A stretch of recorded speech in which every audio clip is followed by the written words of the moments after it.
le tua siri e se. Le tua oe pa ia, e pa ia lava oe. Le tua oe na e whaia i mātou i lo lava whātusa. A o mātou wa tumulo mātou whātua tua, ma taritonu le mana lilo la ua fio. Whawhitai le tua, o mātou auria mai ne yaso, o Faapitoa, e tae au, siu fonga o Samoa. Le poklama, ya i maua, tama ele o whale asau, ma le sunga le whatonu i atuirepa, fio mailo mana pa ia, ma futa ma i la tau o Faafofoga'aga mpaanga, i lo suafa lava le tua tama de alo ma le nganga pa ia, ua wala au atuai. Amen, amen.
Talofa Samoa ma le Faafofoga'aga ma pa'aga o le sifoga o le taeao Samoa. Taeafou o Samoa. Fai mai le tala o to'a lona lau ele. O lo iai le vaita ele o whamausili. E whasanga le pū ai o.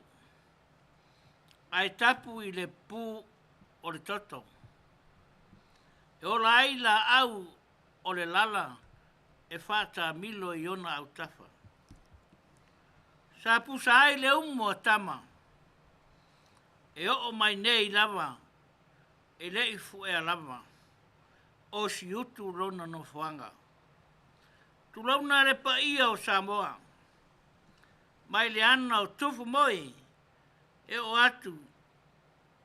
I fale a lupo. Lo iai le au to uli. Ma le au fua le loa. E Fofogaina la tau pa ia. Ma tausi to toa ma le fue. Pa ia o tupu. Pa ia o sunga. Pa ia o nofo. Pa ia tapu ma malai. Ma fio anga. Mai tu Malo.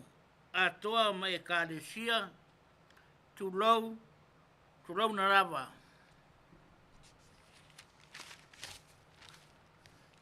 Ai leli uai. Pa ia o le au whainga ruenga tofia le tua. O lo no manu. Ma feula le mulila. Au wasa moa malona. Ola whaade nganga. I e kare sia e fia o Samoa. Turauna la ia o tau ainga Sarmy. Ma o tau Faapitoa. Tulau. Ai ole a whanga tonu. Se tala maunga. O au. Tulau lava. Lau Faafofoga'aga Samoa. Ma pa'anga o le siu fonga o le taeao fou. Le radio Samoa. Le mawaenga le tumanua. Ma le mali o toa. Ua maea le la ua mate matenga. Irunga o le papa o toma. Whape atu iai le tumanua. O le a malanga. Ma e malanga. E ui e ngā wā vai loa. Ma so wā le vasa. A ia Manuia lau malanga.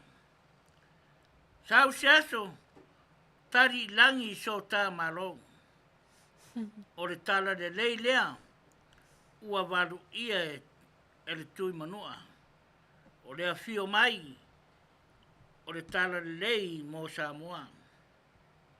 Whapea le tala, o le tala le lei wha manua. Le tau nuu mua i sa wā. Le vaa o le tala le lei o Williamu papu. Ma le tangata to tasi mai tairi. Maua le ingoa le lotu taiti. E o atu le au manga folasa. O pau dia mai le va. Whapea le ea. A Williamu ma papu. Ua whanga, lato whanga i le langi. Maua ai le ingoa papalangi. O na amia lea e le folasa le tui manua. A sia i saua. O na ilo le tui manua. O le vaa o le tala le lei. Ma le leo le tui manua e. Ia Williamu ma papu. Ma le taiti e totasi. Lua va ai atu. I le fetuta ia la vaa. Ia lua folo. Ma whātau taria ai, le whainga malanga ma muli, le fetuta ia la va. Ia e alu, ma tepa mai tua, a e loa mai le niwa e moe o le tui manua. O ina e pa uai le taula, o ina fo'i o la iai le tala lei. Le ala lea, o le ingoa, o le taeao, whengai maleata. Le mafuanga na mawai le tai au lotu, a le lotu taiti. Mawai ma le ingoa, mlai ola mga fuanga. Ma isi lotu, ale e kare sia, ale lotu pope. Se tala pupu la ea, o au maia, i le nei tula, ina ia tau Faafofoga iai. O manua lava, sa tau nuu iai le tala lei. Wa lo iai pine whamau, e o mai le so. Ia, Manuia lau Faafofoga'aga.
Atalafatu si fonga tai fo mai Samoa mana tamua. No o atul parlemene Australia le ali inga lue fa mai tai miatu Samoa le sunga kalolo se fo fanga waa. Ma le sui o le iuni o tanga whaingaruenga Australia, Mrs. Duncan. O whangawaa o tasi i alona fofonga o lo te troe ina ua whaina le isi ngaruenga whaavai taimi. E tolu ta o tonga ele i Manuia. Sa tau mawhaile company na avatua i Samoa, le Marek Australia, e toi whaafo i mai i Samoa peitai. Na mawalo e kalolo le numera le iuni o tanga whaingaruenga Australia. Ma fiso ta i ailoa, e le tamai ta i lea na la malanga, ana nafi palmene. Mai lo whai ai nei ngaruenga fisosoani mo ia ina ua fiso ta i le Australia Workers Union. O le isi lea whautuanga mo whana wa Samoa lo mlangatu i Australia e ngalulu e ai, ia lātou le stala le iuni o tanga whaingaruenga Australia, e mawhai au na fisosoani mo lātou i teimi o afianga whapea. O ta ua le sui o le AWU, e le o mawhai au na fisosoani iuni atu i Samoa i whanau e peo na afia i totonu Australia. O le malangatu i palemene le aso nafi o kalolo, e whaamatala le mea tupu i le minister fa malanga inga ma senatoa i le fono na whai ai ma le au whaasalalau. O le whaanoanoanga e peo na sao noa Mrs. Duggan, o le tele o tātou whanau i ngā ruenga whaavai teimi e manunua ma afia, ai toi fo i mai lava i le imoni fisosani. Ma whautua i nai e le sitala i le iuni o tangata whai ngā ruenga o Australia le taunu watu, mo le puipuinga whaalitu la fono. I el tamai tai Australia le unga lue fuai nei i le sango pol wha amaru leo wha lampa tonga tuma oti i Samoa. O Miss Vanessa McConville o le a tau la ila nanga lue i le puipuinga o tamaiti mo la toa ia te tau ia aloa ia mwha mautinoa ia mana ia. I te tono al wha masina leo le anga lue i le sango e peo nta ua le wha mtalanga aloa ia mai le sango. O le a wha mautinoa tamai tai. E a tangia mai ngā ruenga whaatino le sanko le tā ua o puipui au tamaiti a o ngā lulu e ai mana whaala poptonga Civil Society Organisations. E taitonu le CEO le sanko le fionga fui maono o foia o le a tele se sao le nei tamaita ai ilo tātou tunu. O le tasi pelua whaala poptonga o lo whaia ngā ruenga au ngā umalama i le puipui ngau tamaiti po o whanau ai o tina sa waina peitai. O le aia te tau ma le puipui o le tamaititi le au ngā iei le ngā ruenga a Miss Conville. Le stofi ma le sfraile le vai Aso'au se fulu mal sutasi o kursa wa batu ai le avano i savai. I le tu Malo ngā i maunga tolu ma Afio ngā umela latane iai. E le stalai swafa mo le se ia New Zealand o le kuota lua o lua tolu. Ta uel pulenga o le fwoi wha moe moe o se avanoa mo tangata o tātou tunu ulmutele. Mai o le a whaatino le na wha moe moe le maota o le fono wha vai le tu Malo o ngā i maunga tolu. Ai, ia mana tua atu pepa whanau pepa whai poipo maunu ngā lii, ai 5 se fulu tā la maunu ngā lii, ma le tolu se fulu tangata taito atasi. O le kuota le ai awala ili silia ili awhiono se lau tangata Samoa, ia awa noa nofa mau i New Zealand, sau noa leli ofisa la wa fia Katie Monanu, e o mai lava le masina le nei le umalava no o tangata o le seiton wai, ma sa mwhainu sosoani atu i ailo latu ofisa i pepa whai ngā ruenga.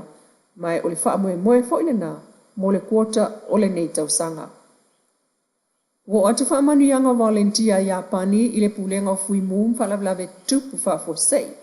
O le taimi mua lea, ua ngalue eise tangata poto Faapitoa volunteer ia pani lea fo i pulenga a le Malo le sunga a te dashi Barbra. Le ana taunu mai i Samoa, mai o se whapaanga, ua amata i le va o le Samoa fesa ma le chaika. O Mr. Barbra o le civil engineer, o sili el fasul tau sanga o ngalue wha afui mua au fiai sota inga li tau. Sa te tau na amata i le fesa i le luafe, pe ta ina toe nofo ina ua tapunia toa oi ona o wha ma ekspisi o COVID. E o ili sili el tolu tau sanga o wha atali, ai o lea utau nu umai lava, ta uel tamaita i ofiso, o le mtanga ruenga o tupe maua, Miss Daniel Leo, i le pepa o wha amtalanga lo lato Tiliai'a ia o le li i volunteer. Matalo sia e yaini sia vanua o chaika volunteers o porkalame volunteer lava ia Japani o le whaia o Auaunaga mo le alu i lunga o tamau ainga o atunu utawati na e. O me whaamatala whaalawa i tele mai nele sasana po le whaamalu whaala poptonga o tālonga i Samoa lana i tū i le whaale tono lo whamemea i aitangata tā alo triathlon na Samoa le umane o whailo inga le sasana o mataitai o tālonga lea ai le o mawhai o na toa file muu. Mataunu wai i le whaase e atu mta upu a le triathlon i le Samoa Sports Tribunal. e whaamasino ai e se whaamasino e tōwhiane e le whaamasino sili, ma tangata e toa lua e tōwhiane e le fionga i le ao le malo i lalo o le whautuanga le kāpeneta. Whaasolonga mai o le tau fōina o le laumoli o le triathlon, o ta ue sasna ku pepa o whaamtalanga e au fiai le abatu, o whautuanga tustusia i a seti a foa ma Mr. Afa Mulitalo i le aso lua iuni o le tausanga nei. Ta watu iai e na altasi laval whalapa ptonga i amana i le sasna, ma ia sa ili sa lato lo ia e whautuaina, ilo lato whaavae ma le awalan toi teu waili whaavae, ma avea o se whaafitauli. Na watu fo iai e le sasna ko le lisi o tangata whautua o ta longa, e fsosoani ane le lato whaleitonu, ma ta watu iai e le Tiliai'a sui e toa lua o le pulenga na avane, i le tusi o iuni lua o lua. Sa whautuaina foi, ia whaamalie ia inga le amsio, whaamalie mta upu, lea e angia mai i lo lato whaavae, ma watu se whaamauninga ua le stala i le amsio. E mai aso atua mua lava o Augusto leo whaataua. El proklame whaamanatu i lololangi o le taua o le susu o le pepe i tina. O whaapena o nalo i aifo i Samoa. O le sauninga mtanga renga le soifua malolo i nana whai i salafai. Ma te ia le sunga le alai au loto so iwa le soifua malolo i le lotu whaafitai. Al minsta sunga malasi tonga mangata fito sele na saunua Faapitoa i le anganga o le malo. Il proklame whaapena i e taulava ono o antu i tunu lau tele. Ia whaalau i lo ai le nei la sanga taua. Ai ona bustuia fo i whainga ma lau tele atua i nei lawa whaalau loa. O le whaasusu o le pepe i lunga so ta inga tele vave. O le vaya so Faapitoa mo le whaasusu i nau pepe whaamanatu le lololangi ma Samoa. E whai ei tausanga uma. O le autua le nei tausanga ia whai le suinga le lei e whaatau o le whaasusu o pepe tina. I whale whai ngā ruenga ai o a inga ma so se no fuanga. Sa noa minister o le whaataua o le langolango le whaasusu o pepe yo la tau tina ma whale whai ngā luenga o se Samoa so i fua malolo ina lea ma le langolango i whale whai ngā luenga ai o ainga. O le whaasusu o le tasi awala e se whiai tupe so i fua le lea ili pepe ma malo si ili tamaititi ai o le tina foi. E iei tina e whanau mai lava leisi pepe o susu leisi pepe peitai o whaataua le tanga luenga le so i fua malolo ina o le whaasusu lea o le pepe le tina mo le so i fua malolo le lei. Mai tauina foi o pepe e tai atoa lava le lua i le ono tausanga po le siria tu foi o susu lava o tamaiti popoto na pe ona mai tauina ma soifua malolo ina. Nua fesfuluiva ua pa ule na ole 5% le awha i o tina wha susu pepe ma sa unua le minista Manuia ona tuesi itia le natu langa. Le si ufonga le tai fo mai pia Manuia tau mangani fu iaso. O nisi nao tātou telefo mai Samoa, ia pei o na alangaina, se Auaunaga tamaitai tasi o tusitalasinia, le tamaitai o leilua a me sene tanielu. O tātou telefo o mawhai o na Auaunaga i o tau lawa mota, ia e ala le lango malo si mai o le Paradise Supermarket, ia ma le Crystal's Room and Board. Mo le tuelenga whaftai tele, ane o nanga si ufonga le taia fo ia mo le lang marosi ma le tau tuaina ia o lau whaafonga Samoa. O nisi ne o tātou whasalaunga wha pisinisi tau o tele mo lau whaafonga Samoa o le company o le Paradise Supermarket and Store o le whale o loa Samoa e te mauai so se o loa Samoa e a fua mai lava i mea tau lima o mea tau mawhatu apa mawai tuspa ia le pese Samoa ma tuspa ia Samoa o le vaenga o tamaitai te mawai le puletasi e te mawai le ula tifa o le ula nifo o tau talinga o tau lima o so se mea mo o tau tamaitai e maua umai le vaenga o tamaitai o le Leatuivaoalii ia o ula fala lanu mumu lanu moana le lanu ena ia o ula pua o so si tu inga lanu e te maua uma i le ia faitanga ia ma le aloa mo alii o le tu tau mafa ia so se mawai le talo mawai le pusafai mawai le talo e te vala au mauna o kale o le pusatalo pusafai ia e te tau watu ua iai i le fale o loa ia ma vaenga uma so se o loa Samoa ia manisi o loa tau papalangi e maua uma le Auaunaga a le Paradise Supermarket and Store. Ia le ngata foi lai le fale o loa.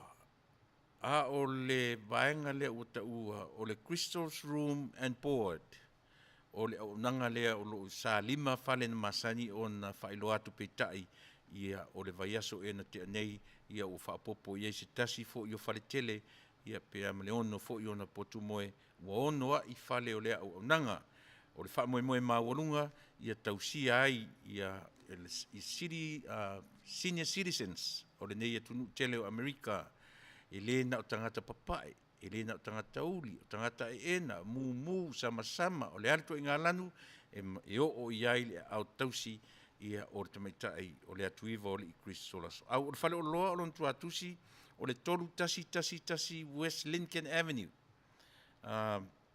i Anaheim, City of Anaheim, California, 92801, pea e fiasiasi iai o lon tuatusi le nā tatala le whale o loa mai le asongafua, se ia pa ia le tulai ono, o le aso whareile, e le tatalaina i le aso tonai, ma le aso sā mo lo tusi la fia. Ia fwela leisi company fōna ua ta ua o le Poly Holly, ia po le Polynesian Hollywood, o le fale, whapea, o le mo meo tau fashion, me tau la e o tamaitai, ai maise lava ili tūpā o tamaitai.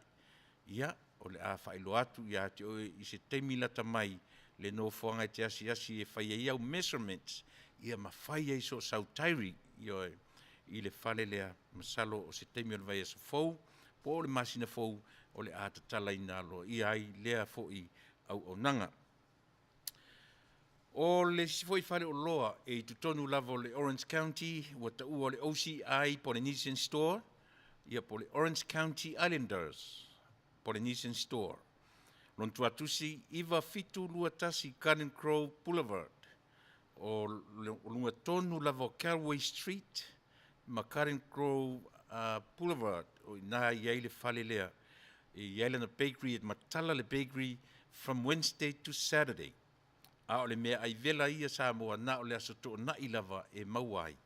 Maua fui o loa ese i tutonu o lea whale. O loa wala awane le fitu tasi wha, 5 i watasi, 5 o i valua, ia fesili mo le li pule, mua lia fui ava, ia po o lona wharetua, e tamaitai o Kathy Tiulin fui ava. O nisi o tatu Auaunaga mo o le whareta avale. O le whareta avale ua ta ua o le Aaron Dodge. Ia, tau te tala nolo i mea tau Dodge, te mawaile Chrysler, Dodge, Jeep, Ram Trucks, ia maisi tua i ngā ta avale. Ai mawhaina na eru journey ni lau Toyota, o lau poleari tua i ngā Mercedes, whaina journey ina ta avale pa nau e sui sau ta avale, o lo iai le alo tatu atnu o ia o le sales consultant, ia po sales manager, ili tu o ta avale 4 brand new vehicles. Ia e iai e lua i tu ainga departments o le brand new vehicles, ia ma le vaenga o ta avale used cars. E fesili la mo le alo tatu atnu le li o Brian va le leili ma i le telefoni lua tasi tolu, valu fa o ono 551. Te whaafonga mai telefoni, lua tasi tolu, valu wha o ono 551. O le tuatusi, pia e fia tia iai, o le tasi iwa, valu o Hamner Avenue, Noko, City of Noko, e whapea, o le whapupu le na o ailing o le City. Ia, ia, o le County San Bernardino, Riverside, o dato uma i nai le vai mea na Corona, North Corona, sole.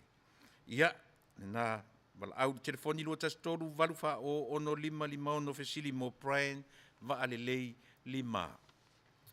O le isia tatu wharta avale, e na o le used car, o le performance auto sales, e tatala i aso uma o le vai aso.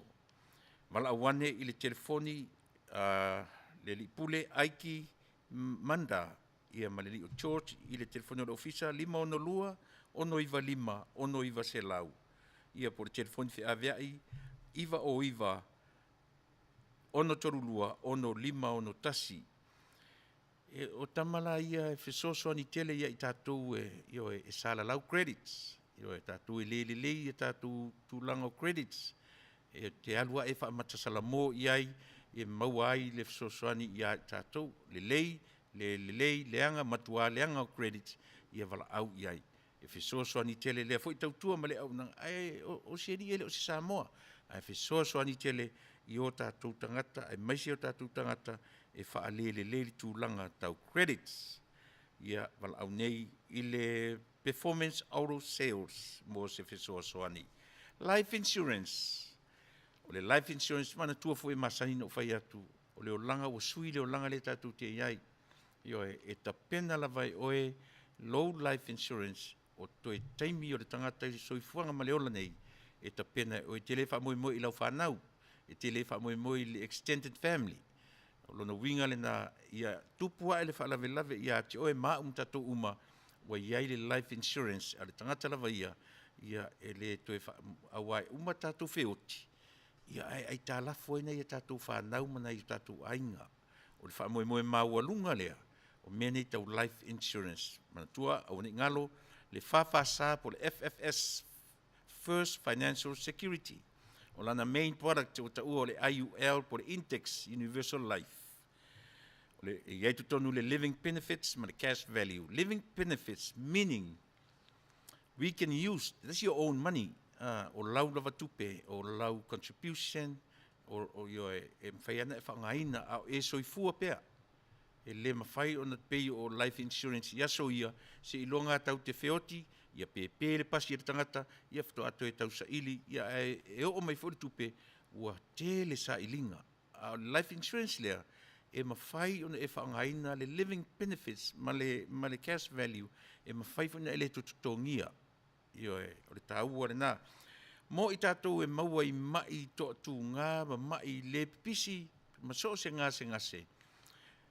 A le pasia lau physical, e iaila le vaenga life insurance lea, e qualify umai lava tātou anda i le vaenga lea ua ta ua o le final expense, po le final expenses. E afia umai lava i tātou. Fesili mo le li o ratami fatilua. Le Fetalaiga ia mta whara tami whatilua i le telefoni iwa fitu tasi tolu o tolu wha fitu tolu lua po no wharitua tamaitai o Sherry whatilua 5 o tolu lua valu wha ono wha iwa au ne ngalo ta pena nei se life insurance. Ia marita tau vai i hoe o le tama o Asia. Asa a Asia. Le lei au ni ngalo ia te oe Samoa e tāua o le winga o le vai lea.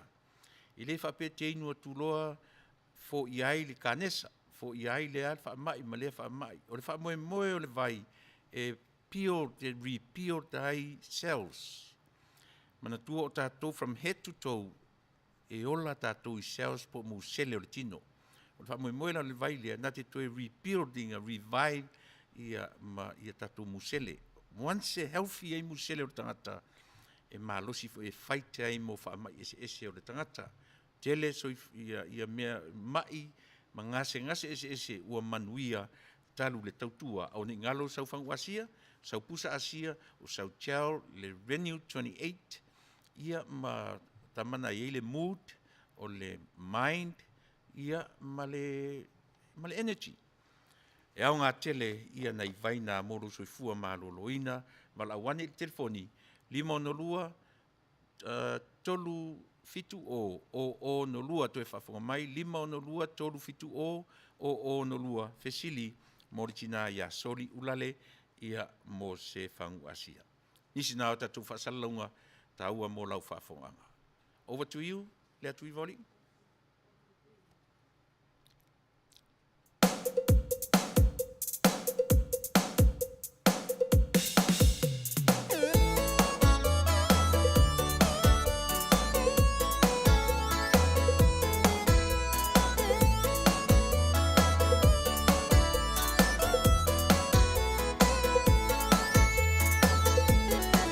Olelele manu satu papa tau nui whangata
a Samoa ma lau Faafofoga'aga.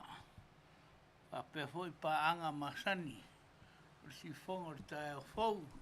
Le radio Samoa. Nau si oto tonga. O se tala. I le whelo inga. A le Manu'atele. Ma le tui manua.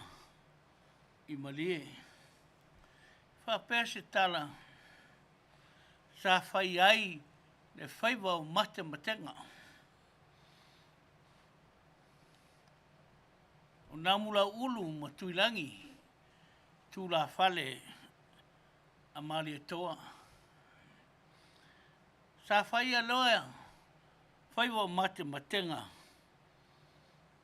Ma whesiringi ai. Namula ulu ma tuilangi. I tō to'o.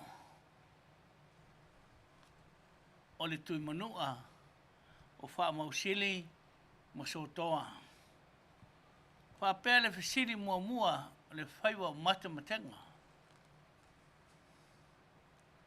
Ua whaatangi mai le pua. Tusa wa whae mai le pua. Ai lewa ai. Ia sotoa ma wha mausili. I le tino le pua. Ma le tu ai ngā pua.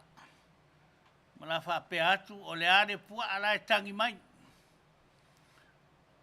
Ia whapea le tari wha mausili. O le pua poa. Whapea le ea. Namula ulu o le are. Le lanu o le pua. Tari sotoa e whaalawa pua. Toi whai le isi whisili. Ua tātā mai le whiwhie i le toi maa. Ma whisiri ngia. Sotoa ma wha mausiri. Po le ale ngō le la au. O loo tā mai i le toi maa. Mate la ua tō to'o le whaleura. O le tafaso. Le isi ngō le tafaso o le maota. Maua. Maua ma le whesiri mua mua. Whesiri lan tolu. Ua whae e mai le manu. Ma whesiri fwoi tō to'o le whaleura. Po le ale ngoa o le manu o lo tangi mai. Ai whapea le taria. Tō to'o le whaleula. O le furu sa veu o le manu. Ma e aloa whesili. Tō to'o po o namura ulu ma tuilangi. Ma lele lo le tui manua. Awa ua maua uma. Tupua. Namura ulu ma tuilangi. Whapea lo tui manua. O la whai lau tupua. Po lau mate matenga. O lo iluma ta whelo inga. I le papa o toma. A whai o la e malanga atu. Ia e malanga atu ma se tula o la manu. O le tupua le na a tui manua. Wa o le aso o whatau nu wai. Le whai ngā malanga Manu'atele ma namura ulu ma tuilangi. I lunga o le papa o toma. Le papa o toma le iai le muanga ngana. E tua whale papa. Ai mua whale moana. E le ai lava maselau e ele le ai masela Auaunaga. Tilo atu Manu'atele tuilangi manamula ulu. Wa na o se whale lau por polo o tu mai ai. Whai loa le whelo inga. Sa whai le la tō awausu. Whapea loa ia tuilangi. Wa umara tātua lofisa. ma statou whelo inga. A o whea statou tau maftanga. Wādu whaere, tūram, rato o mai lunga le wasa. Whaperoa le upua, Aso'au,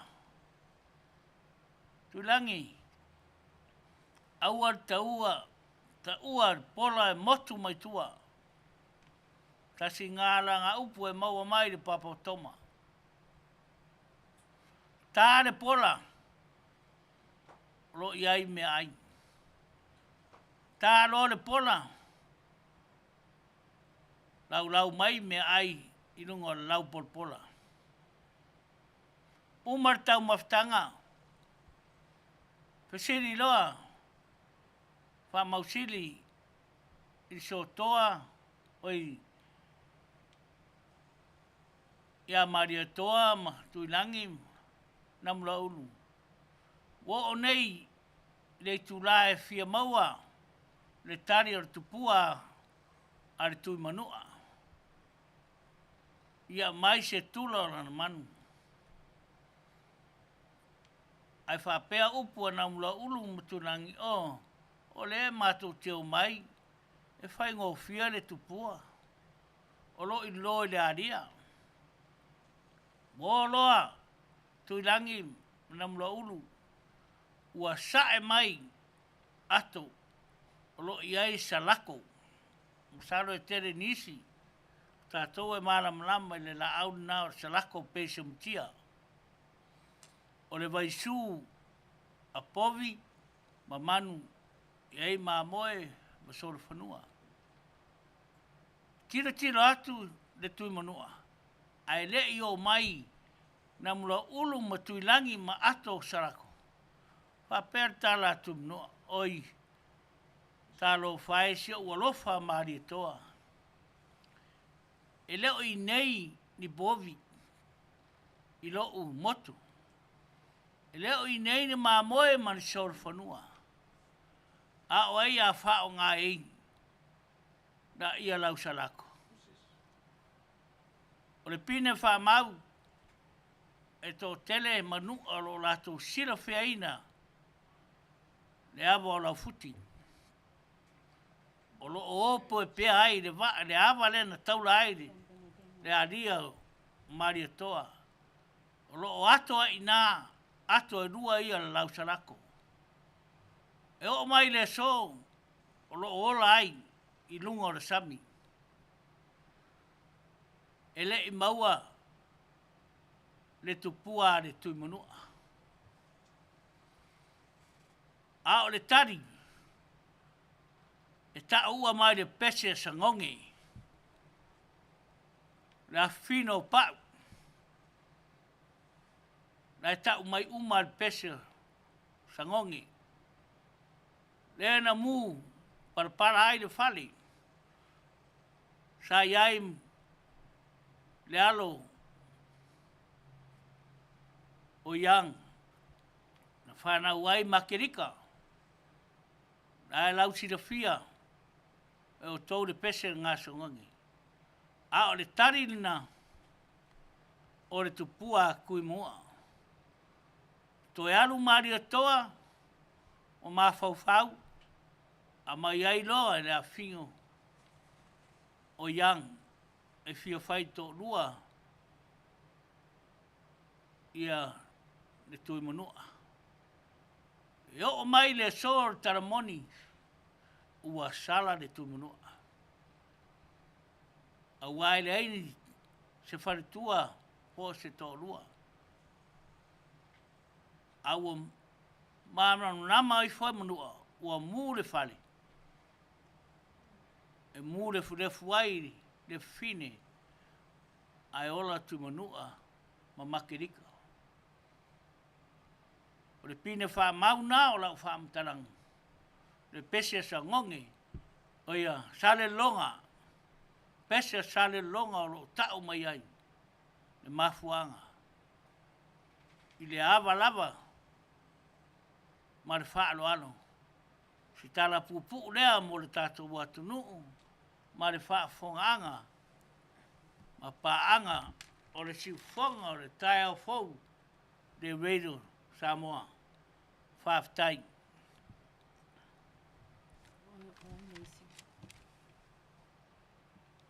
Bishop Sikiuka.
Get away with it. Welcome back to Siufonga Taofo. Friends, family all over, thank you. As of now, terminate all lots of loa mato dedication. Pesi Faapitoa, mo oto malava na Manuia, le ne yaso to waso whanau. Just like Fresh Pet custom meals. O laso le ne o aso lua o au kuso. 2023, luas futolu. Ya sama pa Manu'atele tulava le tua. Ya oele tinalea, ya oele tamalea, oele whanau, oele uso, oele tuangane, o to mai o Manuia o to le tua. What lo soifua mai lava le ne yaso. So, happy birthday from Faafofoga'aga o Tulau. May God bless you all. This is your song. Happy birthday.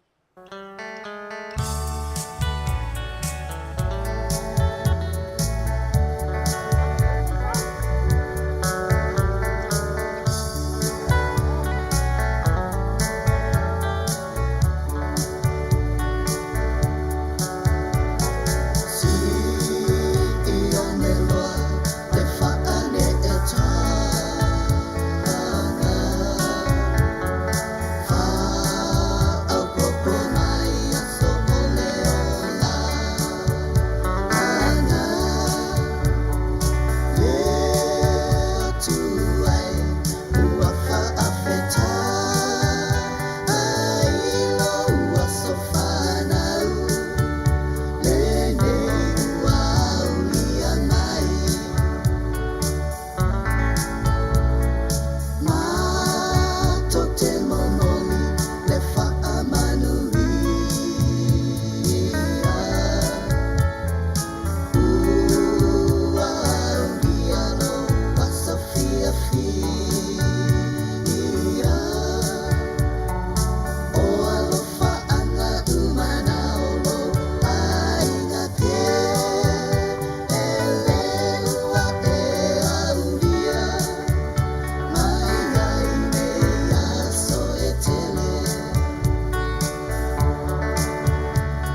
welcome back to Silverphone Tile 4. We are going to play or send or dedicate you this special song to all you folks and family and friends in Manua, to Tuila, all over.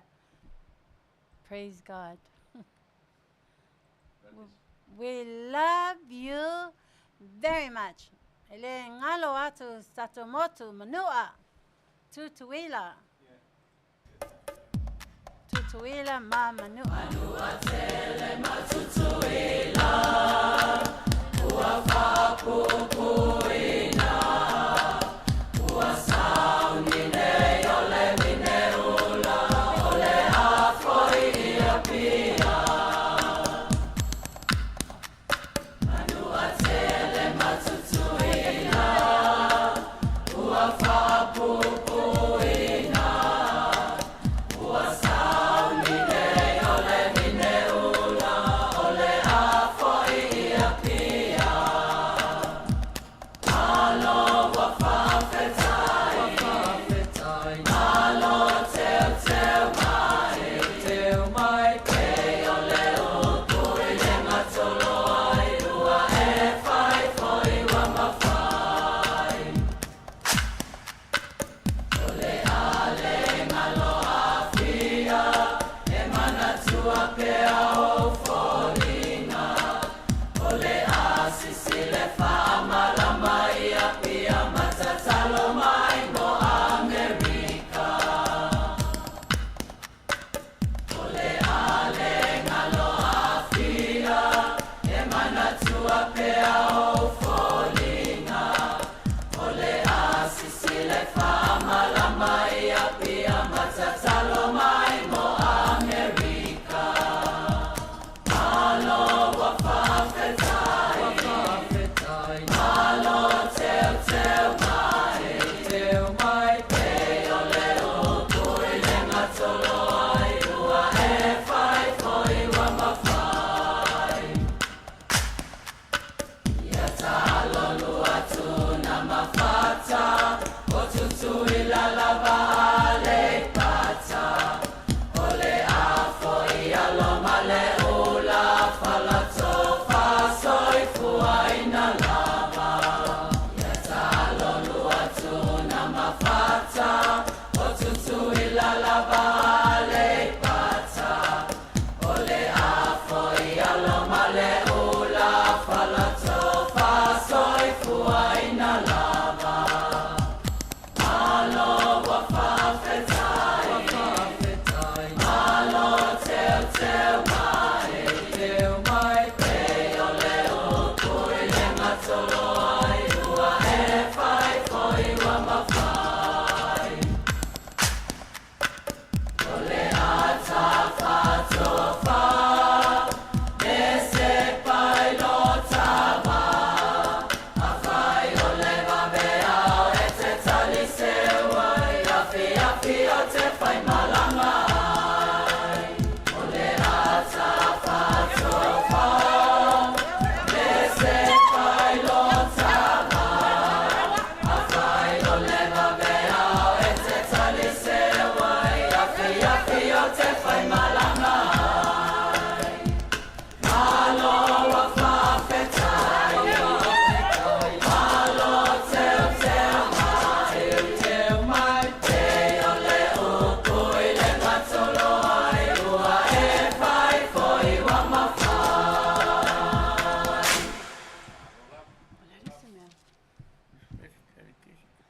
Fusilio makimakenga.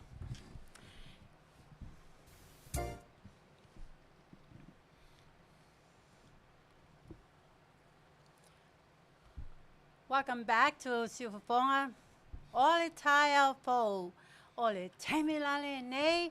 Ole I think it's the best moments of the show. Ole mate. Ole Temia Fesili. Wa whaingoa loa le nei moments. Ole mate. Faafofoga'aga mai la, ia sa'o mai lo mate, okay? E lua, se lau, e batu nei lava le mato boss, le lua se lau pe a whaapea o e I nei, a whaapea o e I o, manga o, I New Zealand, Australia, Afrika. Mangai. Ia. E lafo taiao, e tau nuu nei lafo tu taiao le Western Union, or maybe today even. Anyways, Faafofoga'aga mai. O le fesili. O le le winga. O le motu. Le winga o le ngoa o le tatou motu. Samoa. Mate mai oa le a wha mole mole a se a mate mai. Saulo mate pe a tātu lole pese. Te e le kalia e sau keminge. What is the meaning of our nation name, Samoa?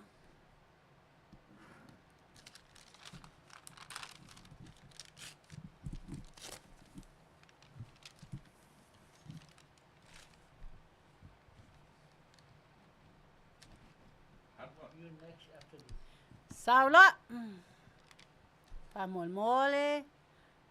Tato pule. Saulo tato motika. Coconut woman is calling out. Every day you can hear a shout. Coconut woman is calling out. Every day you can hear a shout. Get your coconut water. Coconut. It's good for your daughter. Coconut. Coconut lion. Coconut. If you strong like one lion. Coconut. Oh, a lady tell me the other day, no one can take her sweet man away. When I ask what her mystery, coconut water and ice curry. Cook it in a pot. Coconut, you can feel it very hot.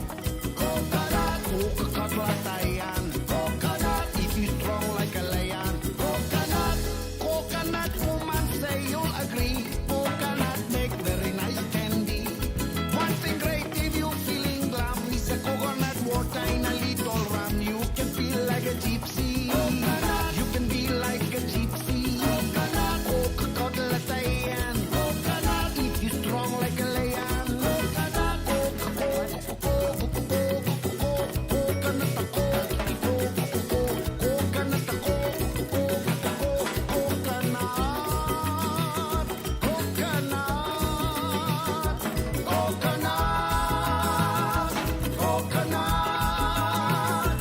coconut, coconut woman is calling out. Every day you can hear her shout. Coconut woman is calling out. Every day you can hear her shout. Get your coconut candy. Coconut. You can feel very dandy. Coconut. Coconut lion. Coconut. If you strong like a lion. Coconut. La la la la la la la la la la la. La la la la la la la la la la. La la la la la la la la la la. Coconut. Coconut. Coconut. Coconut.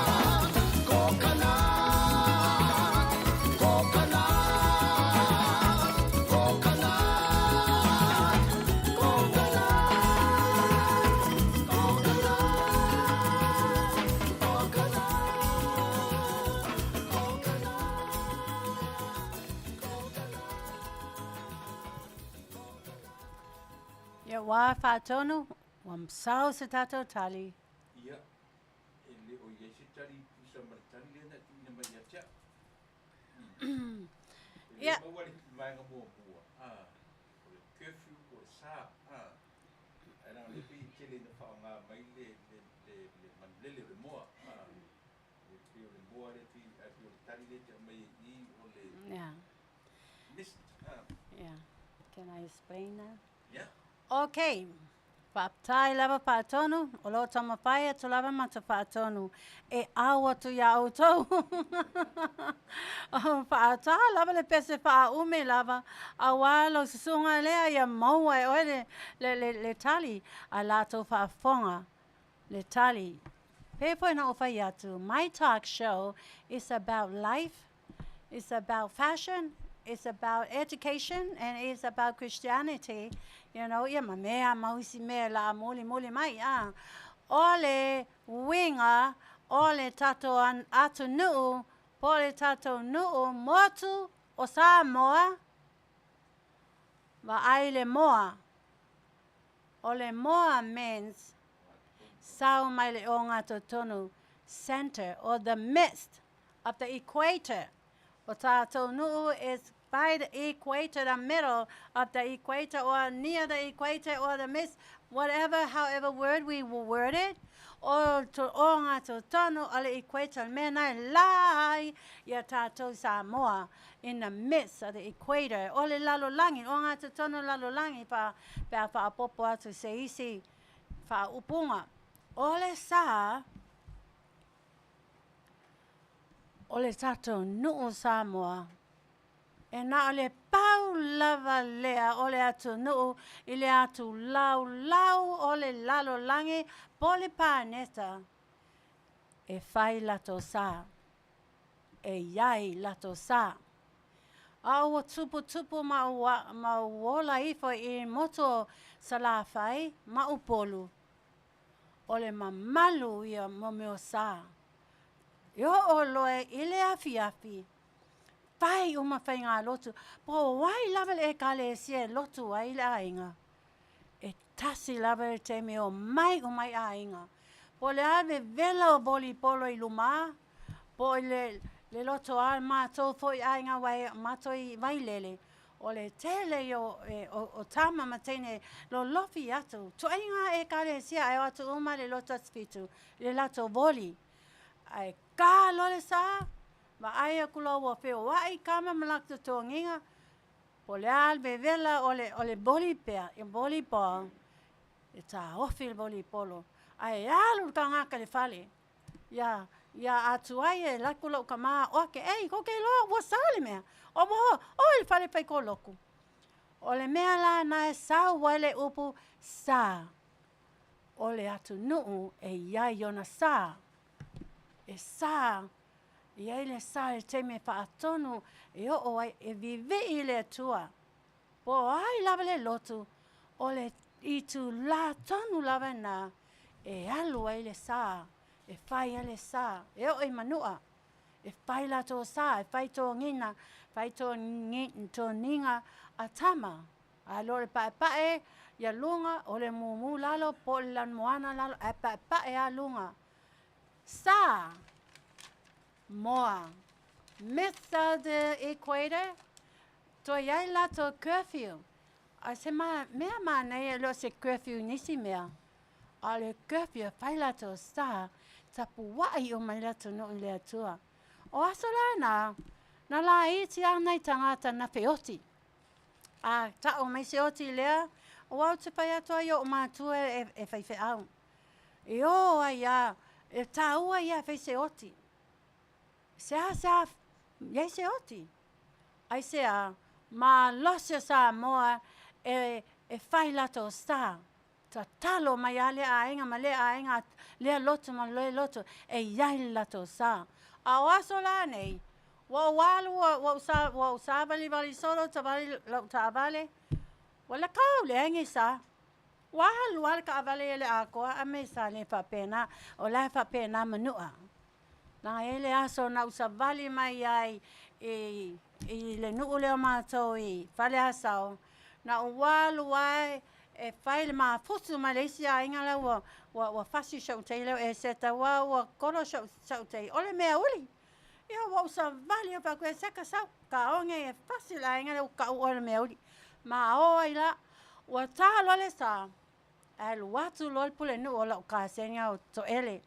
Aluatu wa le la kale sa ia kai nga sa nga inga lango I loi ngai O i ho fa ia manua, e whai lato sa. Sa se isi. Ona lato lesi whare, e loa oe, ia, pusa apa pirikaki. Sala oe pusa moa. E iai sala anua, e sala, ile a inga le, peka lai kiki le kamai kiki. Ai sa, ia o uporo lama savai. E mumusu ai, e whai ni whasalanga e lea a forwardinga le, salamai lea. So everybody had to revere the curfew, observe the curfew, respect the curfew. Ia, baila ia so nei, wale tau leini sa, ia walu whalewhioki ia. Awaso la, sea ngai si oki. A ka mai si oki ale paka, ko mo ia. Ai whanoa umatangata. Awaso la nei. Wale leini sa, Samoa ai. Toi tātou fo'i, i tātou sā. E wha mai lea tua, ia Samoa a toa, whaptai whaafonga. Ia, o la loatu le se pesili. Ia, whāton, ia i so pesili already. Ele o iei sa fesili te minei, ia, i si ta fesili na faisi ta fesili wha Ia.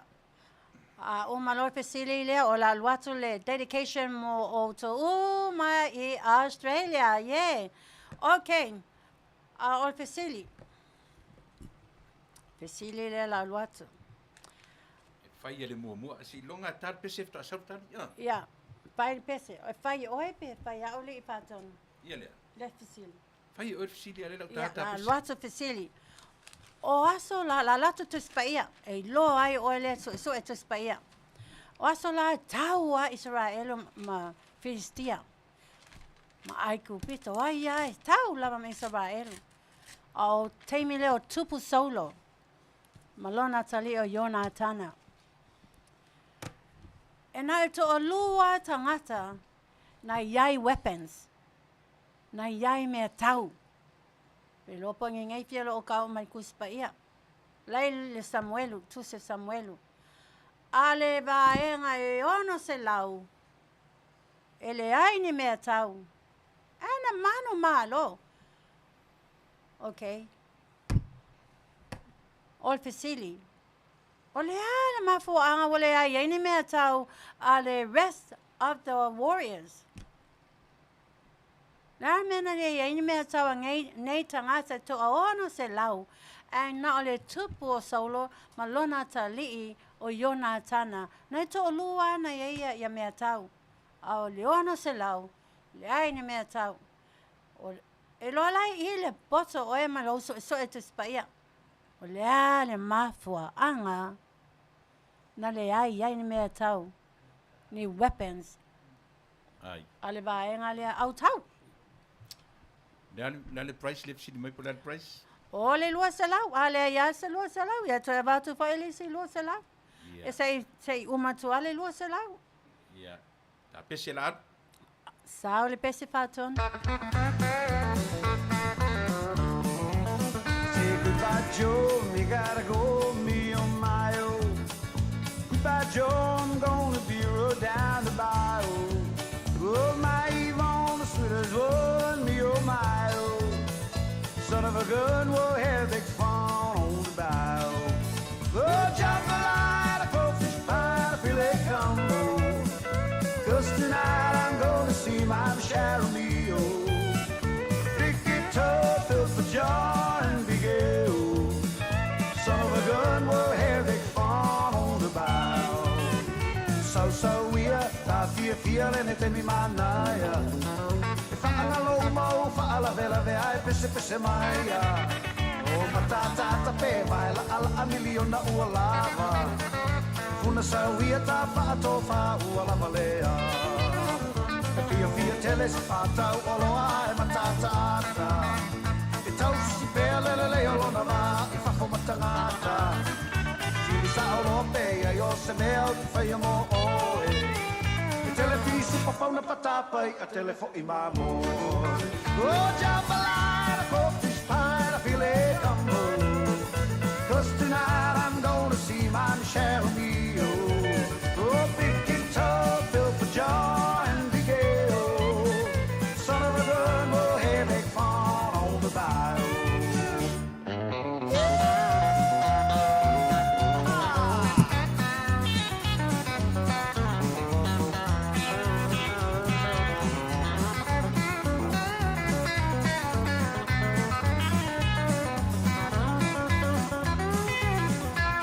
sauia ta fia fia le te mi manaia Whaangalo umau whaala vela vea e te maia E matata ta pe mai la ala ami o na ua lava E puna sauia ta pato fa ua lava lea E fia fia tele se patau o loa e matata E tau si pele le o lona va I papa matangata E sili sa o loa pe ai o se mea o te whaia mo oe O televisu papa na patapai a telefo I mamoe O japala focus para file cambo O cause tonight I'm gonna see my Michelle Mio O big guitar filled with joy and big ale Son of a gun we're having fun on the bay Here we go!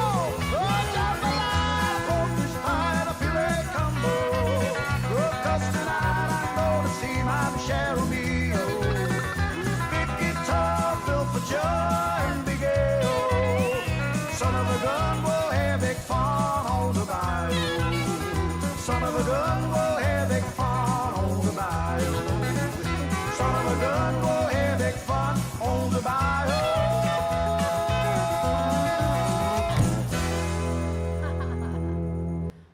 Okay, boss. Ia. Wale ai fu si tali o tatu fesili Ole maua fu se tali o tatu fesili soli. You all need to read your Bibles. Ia, ai le faia le fala ua le se o faia tasi atua se tala o le history o tatu proklame lea. O le vai aso le nte nei na manu malo te me tai o tala peli mai from the city of Oklahoma.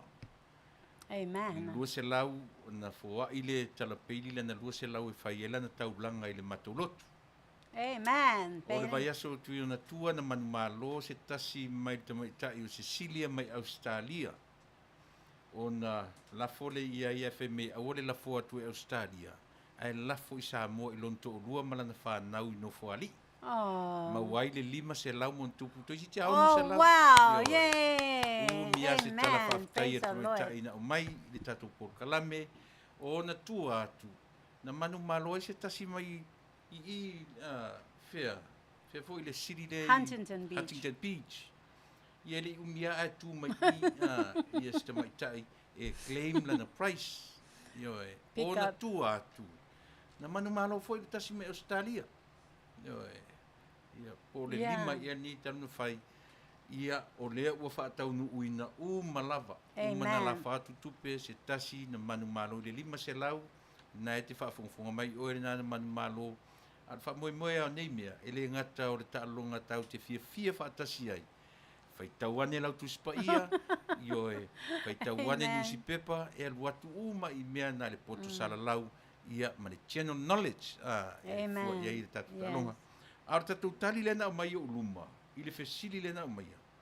Pe ai se ana le ai ni mea tau ar to tele au tau o le tali le mai a te au. There were no blacksmith back in the time. back in the day in Israel. Alele family le Paulo. Is that who? Alang wa umal musika. Wa umal musika. Ola wa saule tali alana wa too late wa umal musika Paulo. So ole la ale tau maya o oe Paulo o sangata famaoni ai po o sfife awa. Yeah. Ole tali sau ya Paulo. There were no. 100%.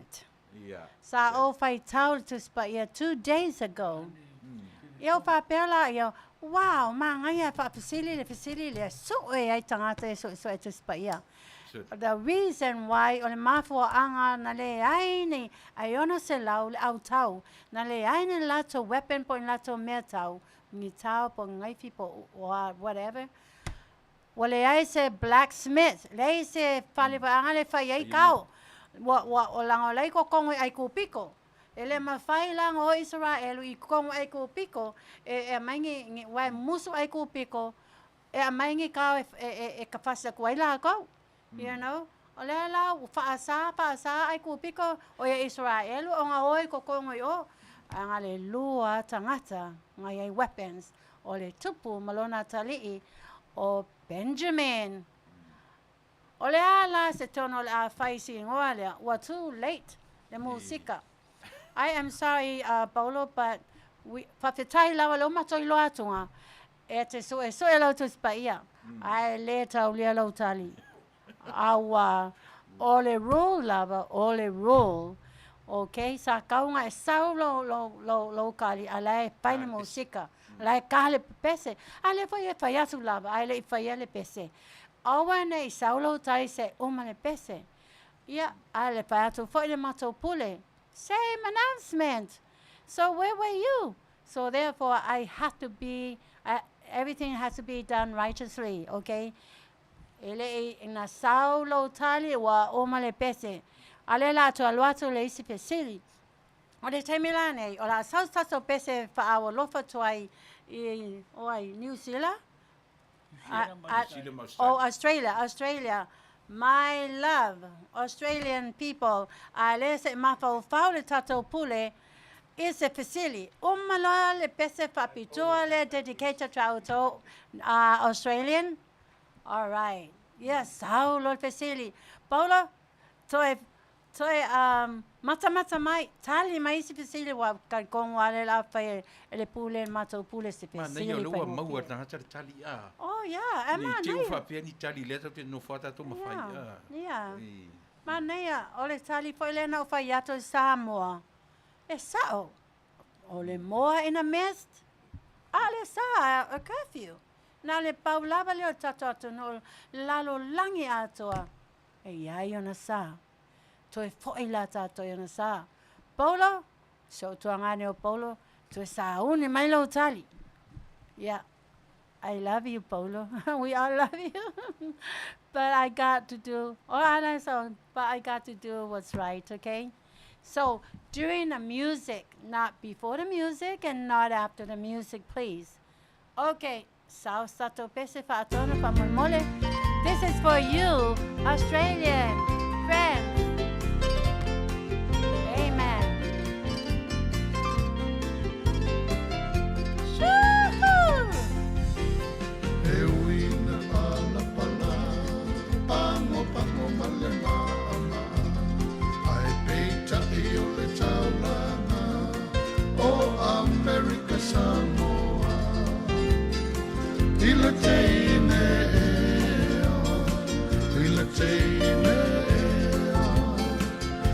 teine e sauia tau I o I pango se I fili ai se mea te malia ai se I fili ai se mea te malia ai funa I lava ai la teine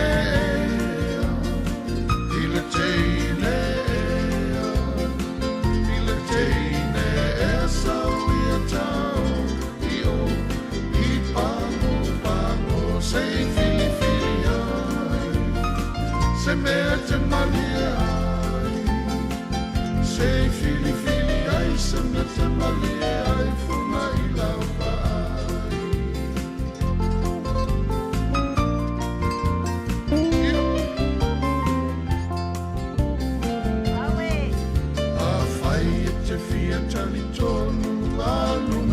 so e le fa'atonu o le numera o si o unu atu tasi I le atunu I le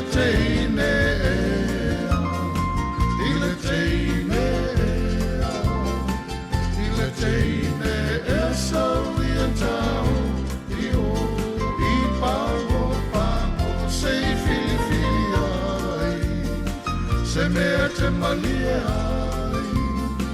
se fili ai se me te malia ai funa I lava ai I le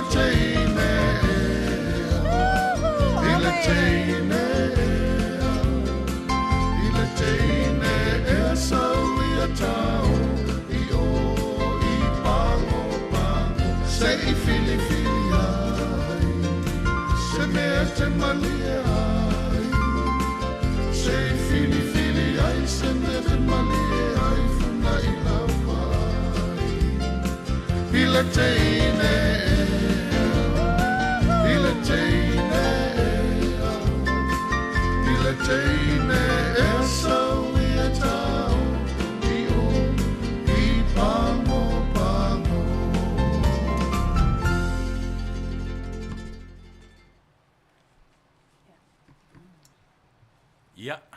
whaingofia tatu whesiri le la latu.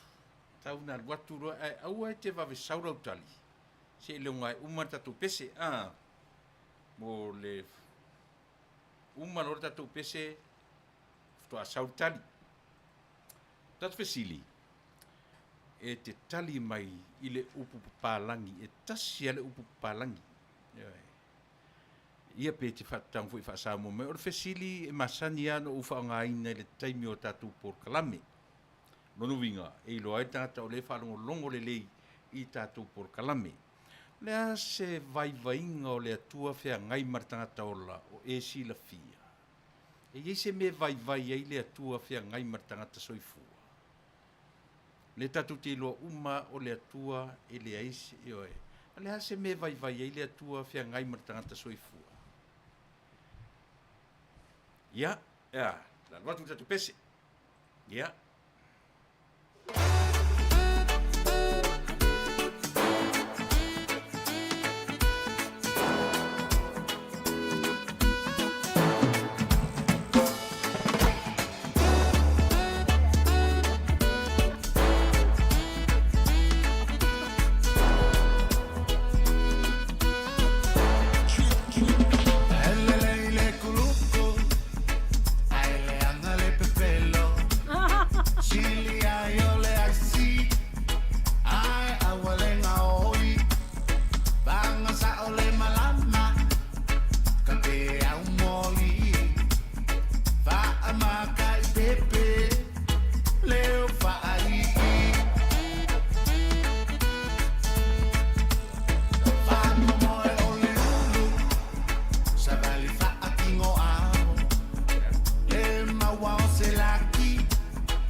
Ofia i tatu pese. Langa o leua kali mereka kare ke fongi. Ia che i fa malama mai lau tali fa mole mole lungo te fongi o fa longo. Sa no mai. Hello?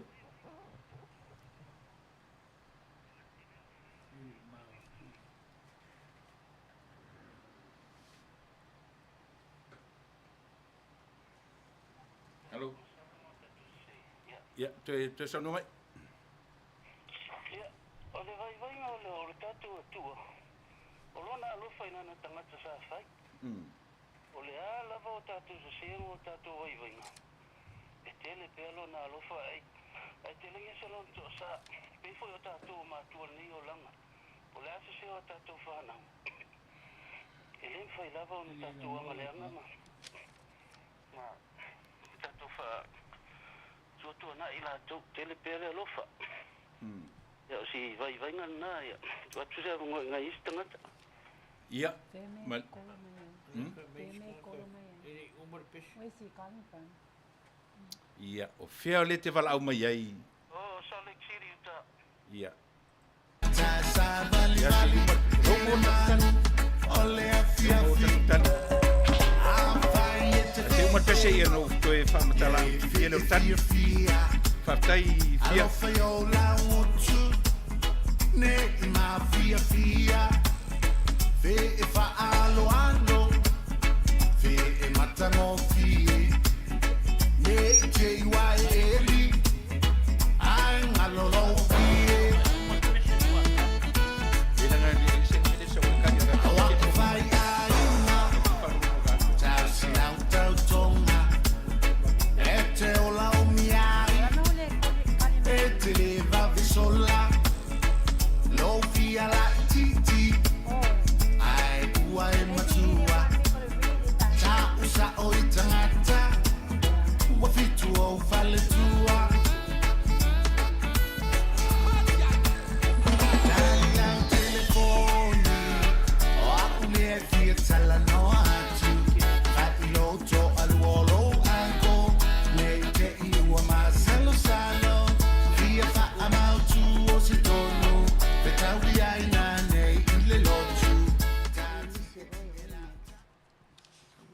Ia, Samoa Faafofoga'aga. Langa o lea la mau te whitu na I ma le I to tonu I e tau sao. Fia ne ria, ma lier fina ngalo. O na o le tali na au mai. Ia whaisi e tasi ale upu lena watu e tali ele fesili. Tasi ale upu lena watu e tali ele fesili. Au le upu foi le masanya na ufa ngai nei tele o la porkalame. E tasi foi ale upu. O le upu palangi. E tele na lona winga o le upu. O le ase me vai ele atua fea ngai matato. Limitation. Le mawhai ele atua na limit lona ngale lei. Lona whaasoa. E tele upu tau te whaamatala I le tali. Au le upu ai o le limitation e whaingo fia ai a pea tatu fesili. What is one weakness point of God fea ngai matato? O le limitation. E le mawhai ele tanga ele atua na whaamuta lo na lofa fea ngai matangata. O le tali sa o le na le upulanga. Le na watu le tatou tali. O e tali mai le upalangi e tasi lava. O le limitation. Melea, malie, le latu le statu fesili, ne ria wha mole malie le fina ngalo. Langa o lea mo le fairness, le whaalongo longo, le au whaalongo longo. Ia langa o lea na watu fesili, e tasi ale upu e tali ai le fesili. Melea, latu e whaile tatu fesili. Umalale tatu peselea, ia tu e fo ile le tatu fesili, ia Leatuiva, ia mo lesi tatu fesili, ma whaaloalo. Yeah, welcome back to Suponga, to Old Taofo. Ua o mai popa o mai le tausanga mai tato uso. Maainga in North Carolina. Lo yai ka komilikeli alea. North Carolina, this is your special song. Thank you very much for your service, serving our nation. May God bless you. Yeah.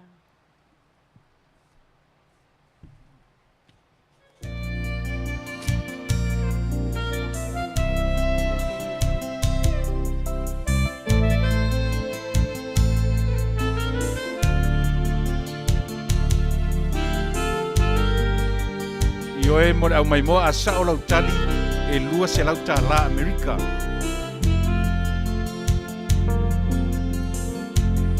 Na oa ngona whaanonoa o te masalo ua e iloa le o langa e anu pea e fesoa ina so o se mea o whainga tamatinga e pe o le ao ma pongisa o vai vainga o le olanga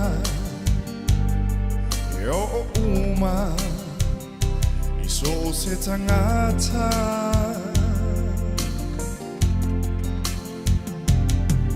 Awhai ua he mana tu mai I lo nei vai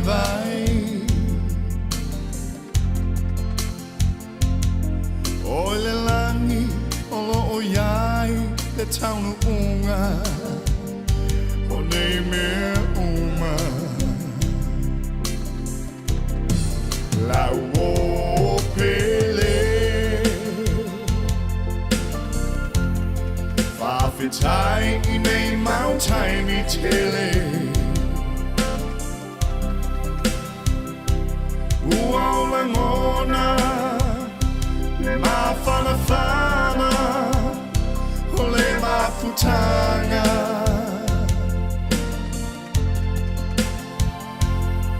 Awhai hei ai o se taimi Tato e Fetaui ai I le langi Toi ta la noa I aso O tuanai Au ta feo ai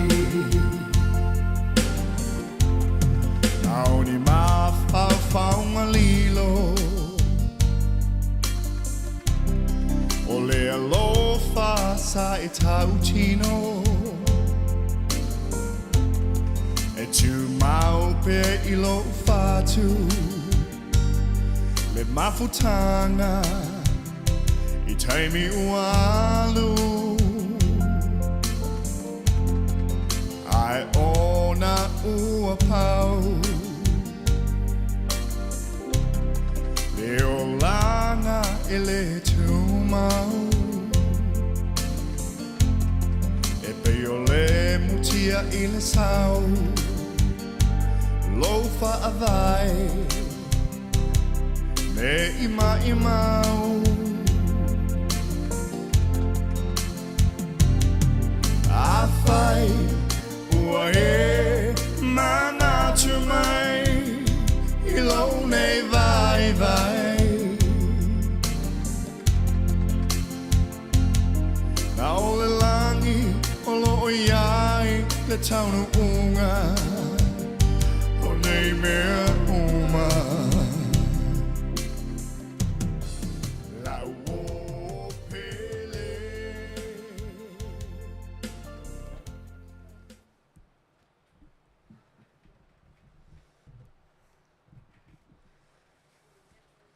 Koe kasi al pese le yalo pese New Zealand.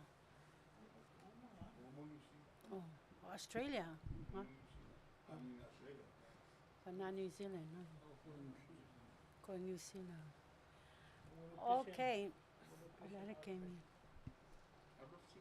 Okay, welcome back to Tiliai'a. We love you all. Thank you for joining us. And may the Lord bless you all and hope you're already enjoying by now our talk show. Ole pe sili. Leatuivaoalii. I nei tangata I tui whaamalama e a... Oi fune? Paulo whaamole. Whato am whaina tali fesili during the song. You cannot answer before and after the song. Yeah. You can only answer during the song. Whaamole. Ni te ua mena ele tauri e tata e le taina pese au sau tali. Ia male tali e umale pese after asau whaamole lava. Yeah, Faapitoa lava. Whalonga mai oto. Whatever na whailau talk show. It's the same thing over and over. E le ma whaina pai mai so tali. E le umal ele a matale pese. It had to be within or during the music. E le ma whai po ina e tali mai. Wa umale musika. E alu lava within the minutes, the music. E a ova lale, a umalalo le pese a saulo tali, se fama mole, ele taulia. I hope, ele te fama malama atu I leva yaso. Okay? Tato taimi mate o taimi o fesili. A sao ole mate. Ya mai elo mate. A sao, ya mawalo me alofa. Yoe, ya al nala. Wa babe sau le mate suangane leo paulo. Wa oma le musika o ele fa le musika ha. Wa oma le musika.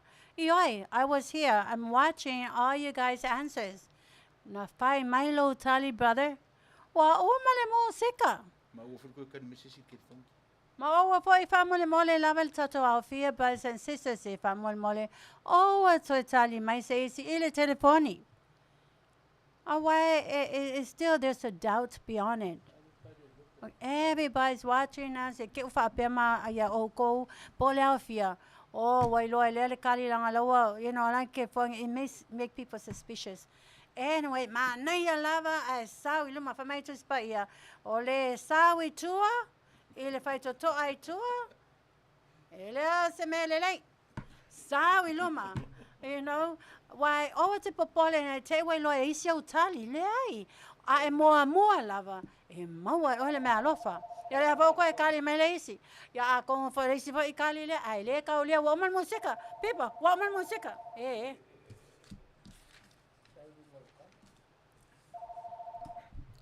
Si fonta futalofa? Yeah. Yeah, fia. Yeah. Yeah, okay.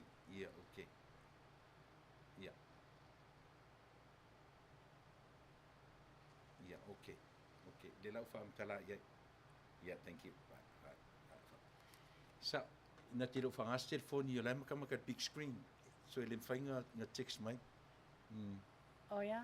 To ele koe kariminga ia. Ia, whamole lawe le ngata I lea tuangane. Ai, leo fia. Sau sao ama, sau mama, sau I luma. I always sau I tua.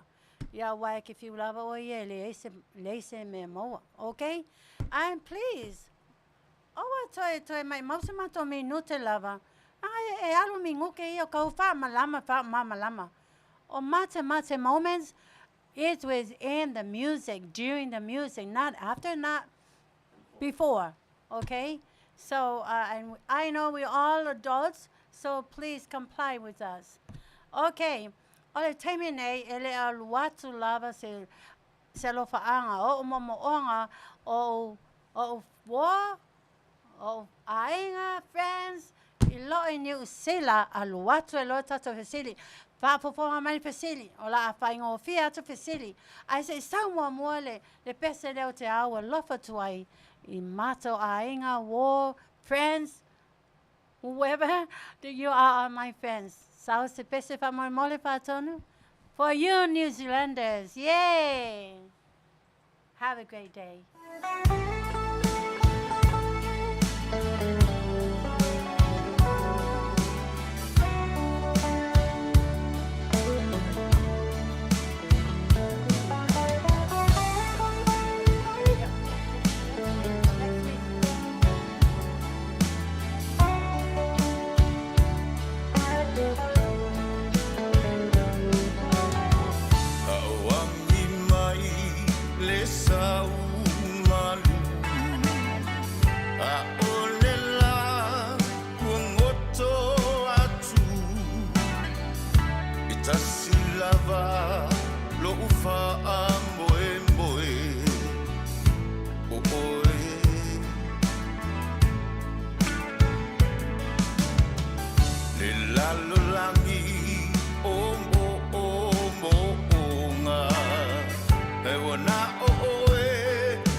Sili muli alea la latu tatu pule patonu songa Tiliai'a sua. O le tātou whesiri muli a reo te manatu fo e maua a Kristo. I O le a whairi tangata e vave o le whesili o le tuispaia. O le tali mua awane i whaia lau tali se umar tātou pese. Ia pe a mata le pese, ma le umar pese e le taulia. Whatu a tali a during the song. O le tātou whesili,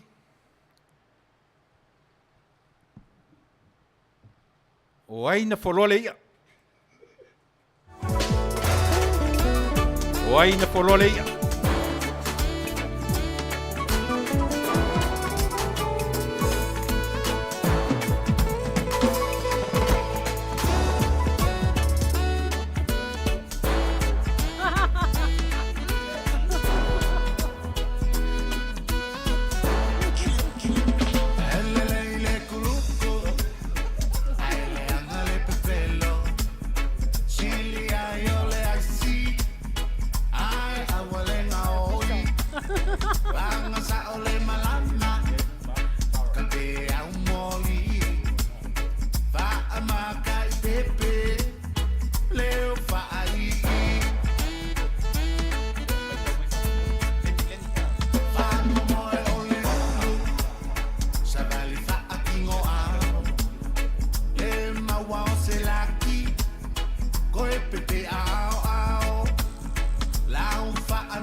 Out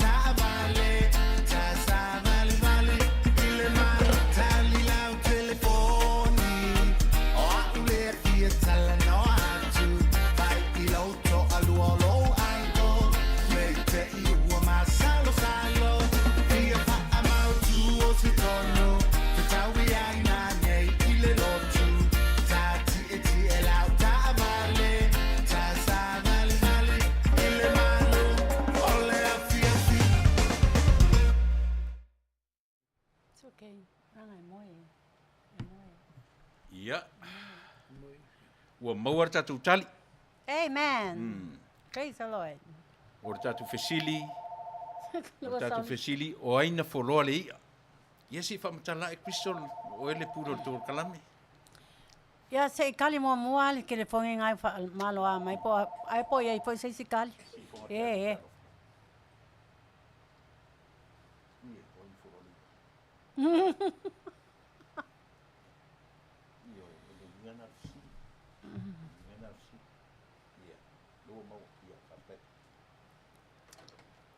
Yeah, welcome back to Fofoga ole tai au po ma le tali o la luatu. Ele ai se isi, ele ai se mea. Ole ia na poloina iona, alo se isi na poloina leia. O le ua manu malo o le tamaitai o Fara, Fruen, Toilalo. Mai fea.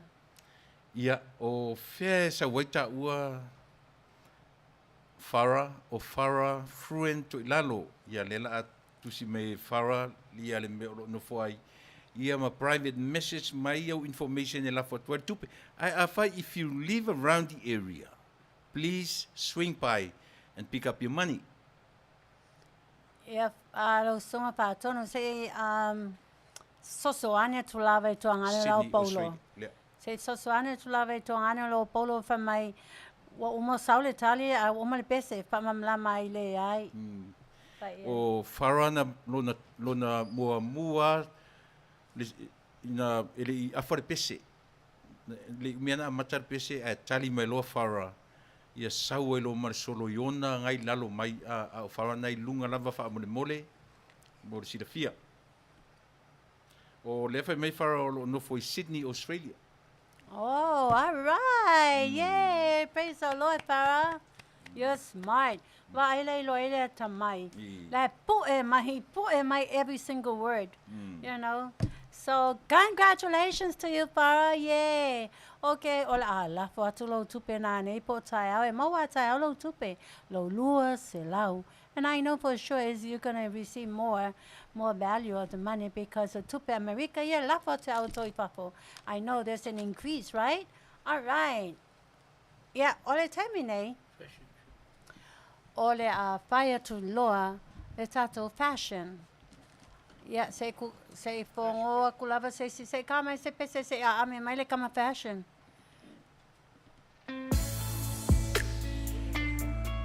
Sarmy. Yeah.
Samoa ina ia pule he matai Aua olo na sua faua vaerua iai Tauna na fua le tetea Ai mani no lava ole mata ole vai Ole a ano moni ua le toi ai ni matai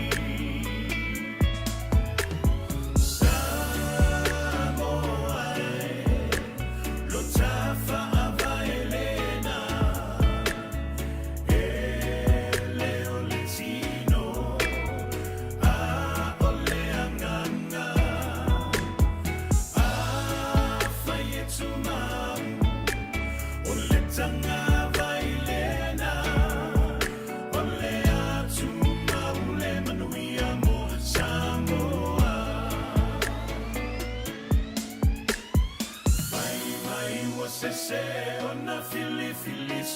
Ole fono sili Ina ua malo Le leilo ai ngilisi O isi fo iwa popoto I le ngilisi Ai le ai o se whaauta uta Pele o ta whaingata e alona I unga Ai Samoa Lo ta whaavaelena E leo le zino A o le anganga A whai e tuma O le tanga vailena O le atuma o le manuia mo Samoa Ai Samoa Lo ta whaavaelena E leo le zino A o le anganga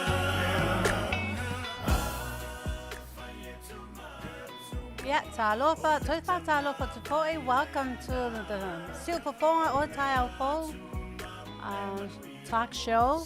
O Lau talk show. I see that some of you guys are asking. O Lau talk show every Wednesday at 4. So mata mai join me, okay? Ole taimi nei. Ole Ole a tatou o atuloa ile fashion show o te tautono lo to Tiliai'a o nofo sa uni mai po mai mo mai po ile fashion show. Ma ole fashion show o skaili a po ina le faali atu ya te utou tamaitai matina ya kopi e o tom fai e to skaili o paki fai po ponga o lava. Okay, ole temine ole I introduce to ai ya le sunga nei o Sarmy. Sarmy, thank you very much for coming back to our talk show. Silpafonga o Taupou, Silpafonga o Taulangpo. And would you like to introduce yourself to the public, to all the world? Thank you, Crystal. Hi guys, so this is Sarmy Reyes, fashion designer from Los Angeles, California. So I'm back here. So many of you already know me. I've been a couple times here. So I'm coming to bring you the latest of my fashion.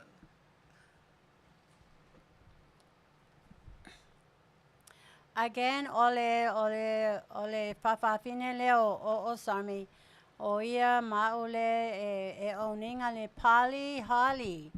Ia ai foi lang a special website. O toma nai fia mai moa mai yana website. Okay, he will give you the website link. Yeah, o lumanai foi o lumanai ai lana fashion show. Tele models all over la o mai ai. Yeah, te alu foi ya le lo pe umana o le tene Samoa o la walu ya if I kakala ai ke ale walk lang whatever ole ke walk out here say Hollywood red carpet ka ke ai ya no catwalk ale la walu ngai la a walk and I better look beautiful than all those models. I want to bring my Samoan people up.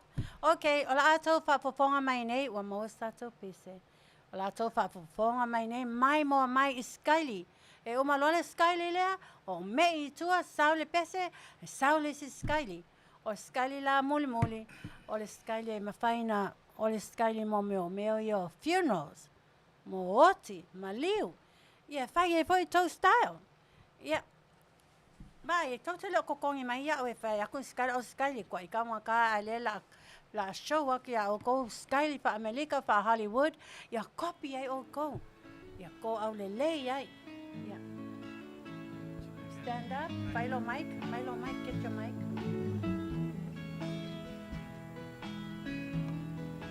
Is this mic on?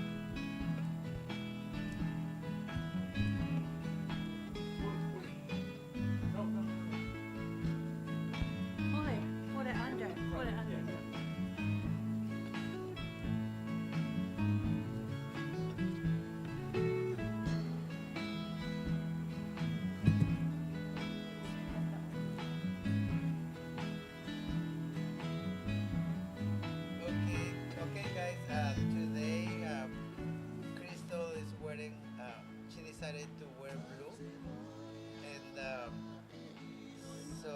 she's wearing today mermaid cut dress on blue and with all the sparkle avant-garde with the ruffles on top and so the matching hat.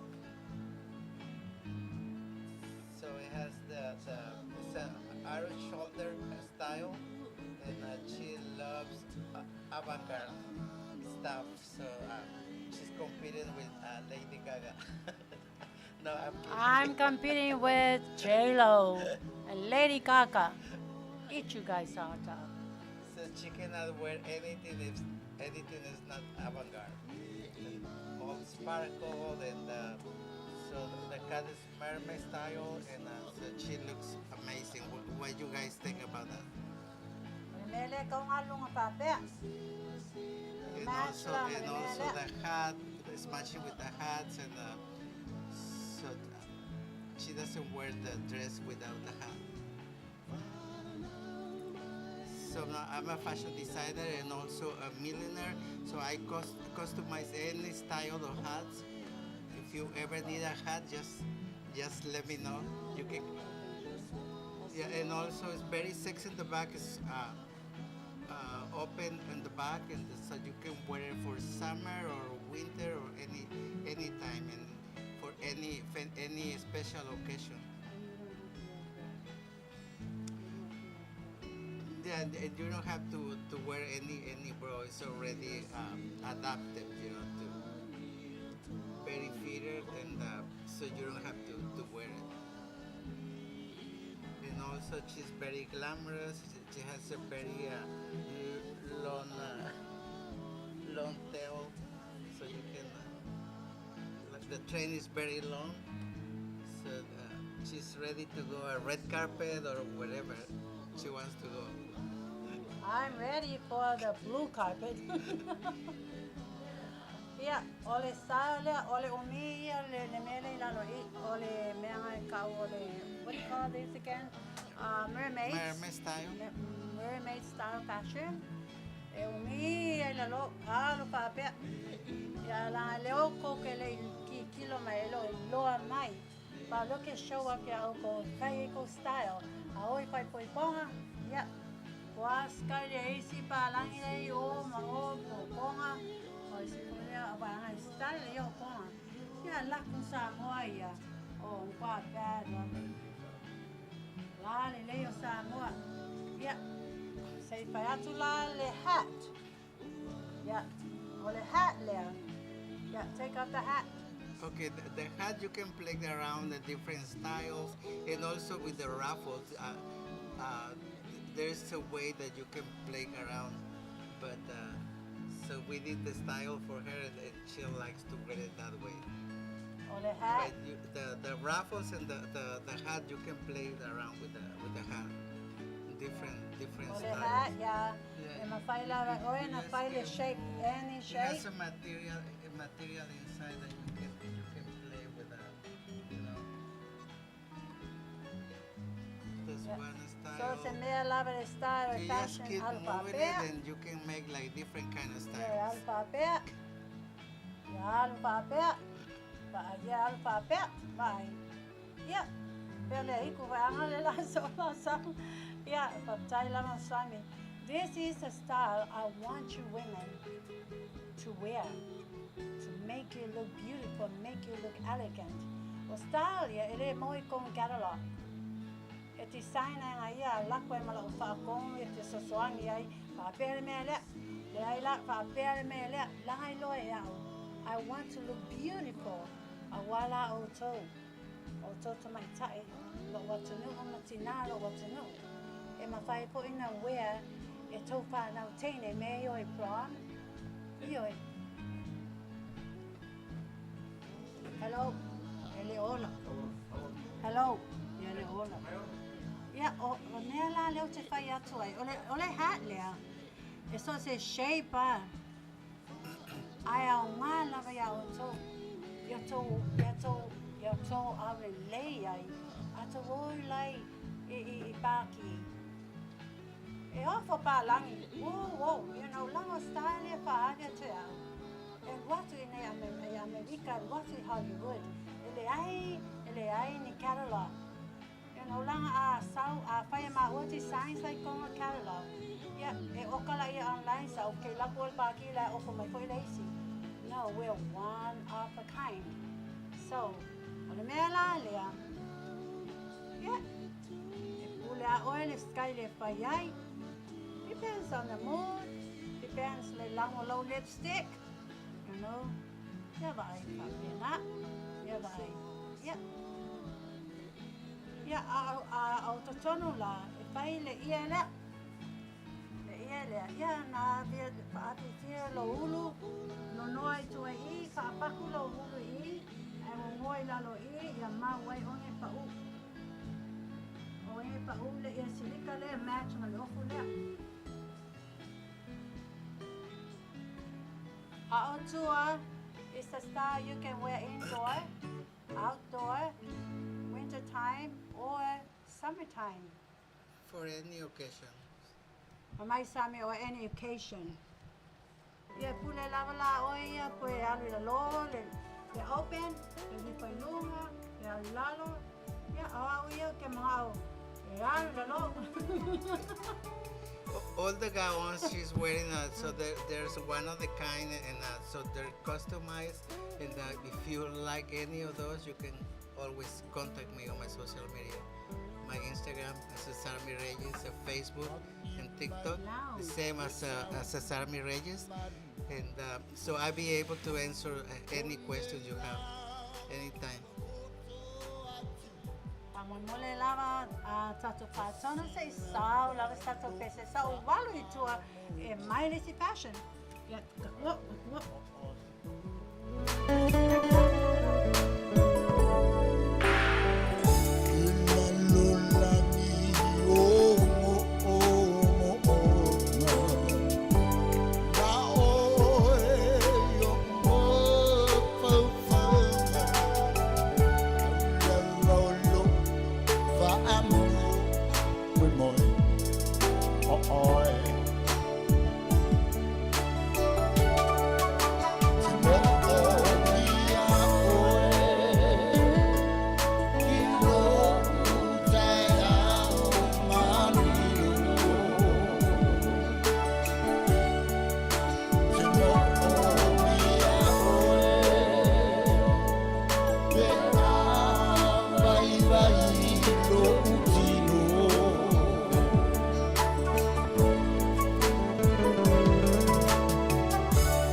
Mai le vavau I le whaavavau tu mau oe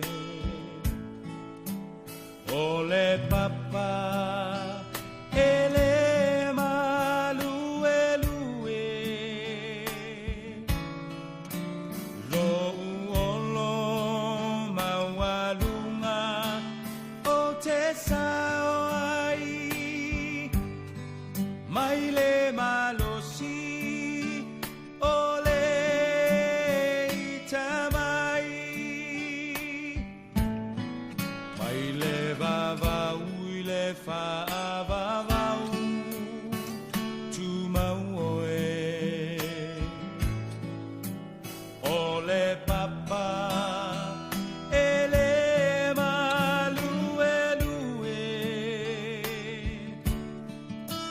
lo uolo mawalunga o te sao ai mai le malosi o le itamai lo uanganga whamanu ma whawhetai o le atua o le vavau na te umau oe si ia e lou leo malanga elelei oe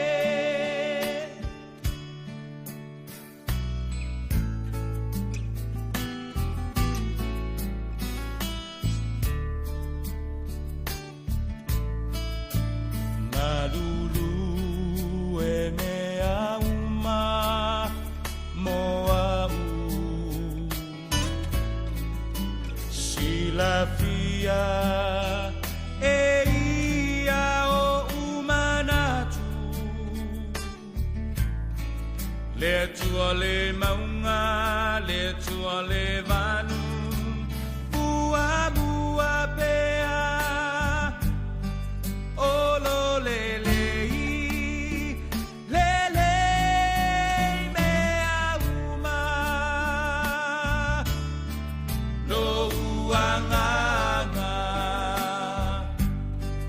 whamanu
Welcome back to Auaunaga, and this is our second passion for tonight's show.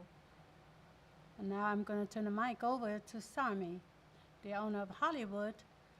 Holly Polly, let's go, Sarmy. Okay, guys, we are back. So, still she's Crystal. I'm just kidding. She just changed to another gown. So now she's wearing a polka dots gown with the avant-garde hat and a lot of ruffles. She loves ruffles. So she looks very glamorous. That's a look that you can actually go to a funeral, any special occasion, because the dress is very glamorous. So she's ready to go to a funeral. And She's wearing also the matching very glamorous hat. I mean gloves, and the hat. She's matching perfectly everything. How you guys love it? matching gloves. Pai uma estamale si papapinele o afatenele. Matching gloves. Buy gloves here. I bela lole mea, you always wear gloves. I alulalo pe pa pupu foi. Actually, for winter time, you can wear it. Yeah. Definitely. Winter time. And also the back, the ruffles in the back, they're very dramatic. You can see, they're kind of long. It's kind of like a little train in the back. The back is very sexy. She loves out of shoulders and show her back. So she looks very glamorous and sexy. I like to show the back because I do, like you said, I do have a sexy back. A lot of people say you have a sexy back. So why not show your sexy back? O fai lo ya fai mai sa offer show oi lo sexy back. She's bringing the sexy back. Ele so papo fai. Ale show wapo lo wa fai lo le papa. Yeah. Ele se style lo la lo akula unless you want to wear a strapless black bra. Oh yeah. Ele need a we similar. Yeah, mea. Halua papa. Yeah, and also it's a cat mermaid gown. She loves the mermaid style. So and also out of shoulders, and she loves show her back. So she's ready to go for any event. Oh, it's all show for now, And my mommy, we are a lot prettier than you. I say, oh yeah, okay. So, galo la, for show lo fa, okay, no sexy bag, no buy sexy, Yo uma so fa now if I the gym every single day. Oh, galo way fa kwai yao. Oh, you girls just wasting your time. Mommy is gonna outfit you guys because you guys were born from me. So I do have, first of all, first to have sexy legs. Yeah, we la o sisi aso ya. Five voices split. Mo to ya. If I yawe pa ho me to. Yo to warm to lua, to boyfriend, to mamusa. Yo out. I made it time last. I could split. Oh yeah, she loves the split on the legs also. Next time we're gonna show more styles. Every Wednesday I'll be here for you. Yeah, left I made it every Wednesday. Now every Wednesday I'll talk show. Yeah, my glasses are right. Everything is matching perfectly. The glasses. Okay, what for Hollywood? If I like your glasses, our glasses here in my Hollywood, ele mo city. I like mga Sammy perfect uma. I oil and manao may se glasses hapia. In my fine center for my Sammy. For you, only Samoans. I'm here for only my Samoan people, my Samoan sisters, mothers, teenagers, dress up like this when you take your boyfriend, when you go to the ball. Party. So all body hardy with your dress. They saw my last pete. Oh, pakalila ya male pulo. Ole pulo ya. Pe o se pulo ya regular fai sa totina. Ole lau ke le yo ngai pulo. Ai fai o mai ngai ya. Ya. Sa se sky boy la fai oi. Yeah, we can do any kind of style, also hats also. You always can match your dress with the hat. That's actually my style. Okay. When la kuai sa ko kala na mo pa akali mai sa kamani. Ala foi pa akali mai le fua. I I'm the one of the judges. Ang ipang Sky TV.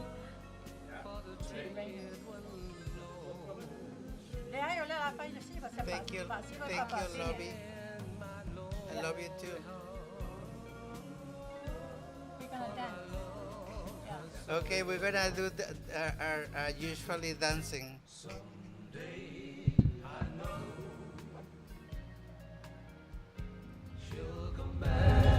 Again to me. Till then.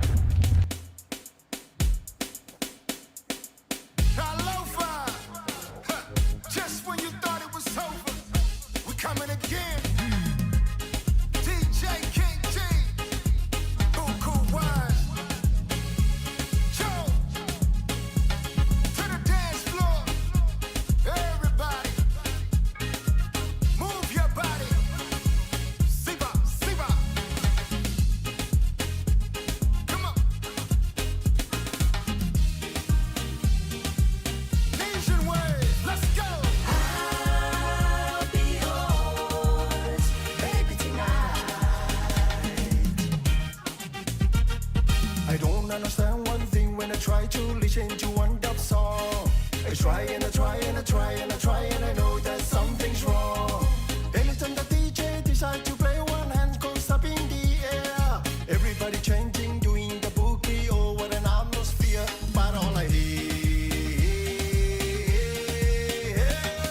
I'll be yours, baby, tonight. Rugga, rugga, rugga, rugga. Be my baby. Rugga, rugga, rugga, rugga. Be my baby. Rugga, rugga, rugga, rugga. Be my baby. Rugga, rugga, rugga, rugga. Be my baby. I'll be yours, baby, tonight. Ciao, vilia tu ia te oi tao ile sivana nei. Fai so mini valilo ulu vali mola uchu. Ai tani mai ia wale lei e te sau mau mai son te. Au ka fefe e ave I fea ua oki a koa ma le mea foi le. I'll be yours, baby, tonight. Rugga, rugga, rugga, rugga. Be my baby. Rugga, rugga, rugga, rugga. Be my baby. Rugga, rugga, rugga, rugga. Be my baby. Rugga, rugga, rugga, rugga. Be my baby. I'll be yours, baby, tonight. Rugga, rugga, rugga, rugga. Be my baby. Rugga, rugga, rugga, rugga. Be my baby. Rugga, rugga, rugga, rugga. Be my baby. Rugga, rugga, rugga, rugga. Be my baby. I'll be yours, baby, tonight. If the party ain't live, then it ain't buku. And if it ain't buku, then I'm too through. If I gotta choose one, hey, I'ma choose you. Be my wheel of fortune, let me give you a clue. Dance, dance for a player. Hands, hands, put away ya. Tonight is major. Place your wager. You ain't never seen paradise. Let me take you. My love fang choose. In my love fang choose. For myself, fika five for my limushi. My love fang choose. In my love fang choose. For myself, fika five for my limushi. Oh, cafe, le king it reach. Wallo, mai.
Wow, wow, wow.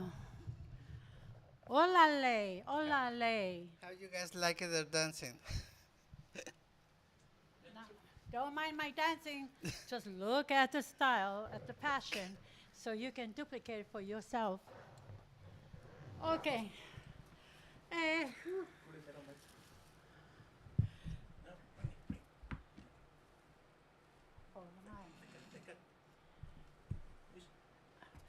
Yeah. Wasela kenge siva. Yeah. O le Faafia ina tulava oto, ai mai se lava tina matua, tama matua, le tono lo to atele. Tina matutua, tangata matutua, o lo mai mo mai. Yo nge ke aka ko ke kia usulu. Ele loa ngi mea nga o ko ale loa. Kama I loa ako. Ya, la esa ya le kia aka. Oh, well. I am sweating here because it's summertime. It's close to 100 Fahrenheit degrees. Wow, it's very hot. Very, very humid here in Long Beach, here in California. Anyways, Sarmy, I really appreciate for all that you have done, all the struggles you go through making designs for me, and it's for our people, our women, our ladies, our mothers out there, our girls. And do you have anything else? It's all about to make you happy. Yeah, No, anything to make you happy. Loto na ya make my women, girls, daughters, my Samoan people happy. Yeah, anytime if anybody needs anything customized, again, you can contact me on my social media, Sarmy Reyes, Instagram, Facebook, and TikTok, and I'll be happy to answer any questions or any orders if you guys want to order anything. So just let me know your suggestions, and so I'll be go from there. I will advise you anything you want, anything specific you want for any occasions, so you always can contact me. Crystal? Tēnā teimi, o ke whia manga oe aka ako am. Ai au kene manga oe e aka so o aku. Lai o awa ai o ki vi whamai show whanga o mami. O wake aka so, langa e aka mai ngai e show mai e pia pua o ngifo. Ai lei loa, e lo ngi pua o ngifo olo. I have golden teeth from here and there. I laku la TV. I don't know if you could see my golden teeth. But if I'm sure whanga mami, o ke aka so o nanga aka sau TV e lepe umala e pu o ngifo.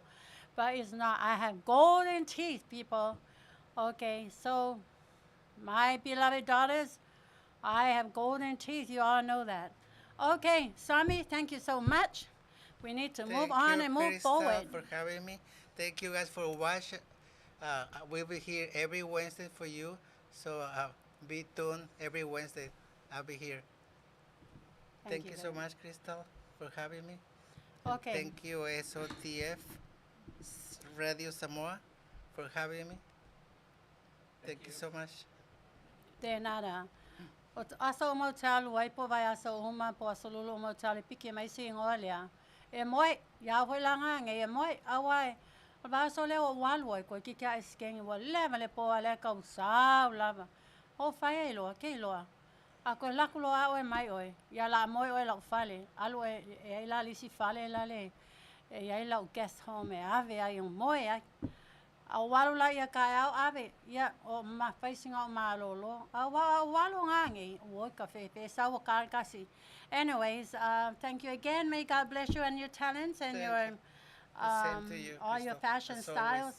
I love you. May the Lord bless you tremendously and add more knowledge and understanding to make more fashions for Crystal. Yeah. And for everyone. For everyone. Well, my styles is for all my people, my women, my mothers and my sisters. Okay. Saula se sisa. Se saule si tato.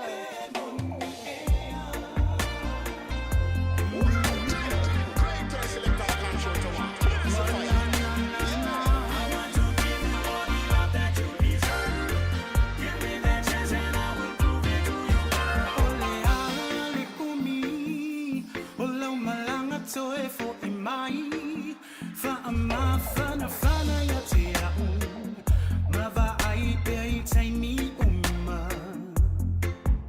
Ua leva ona ongu Su e ina o e Ia so ua leva Ai o tili I mawaina Sa o faatali tali sa tine Pe o o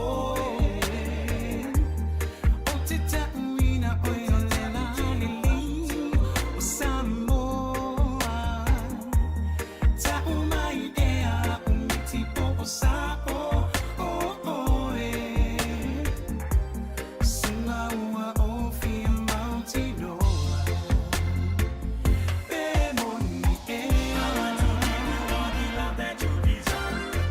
Give me that chance and I will prove it to you, girl. Oliali umi, o te whakatali ai I te tali. Ai o te le'i tauina, o oe o la o pelina. O mawhauwhaunga, wana o oe lava.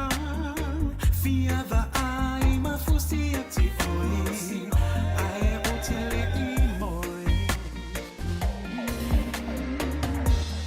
Ai se I whaali atu so alofa ia oe. E ave ma se tasi e whaamao.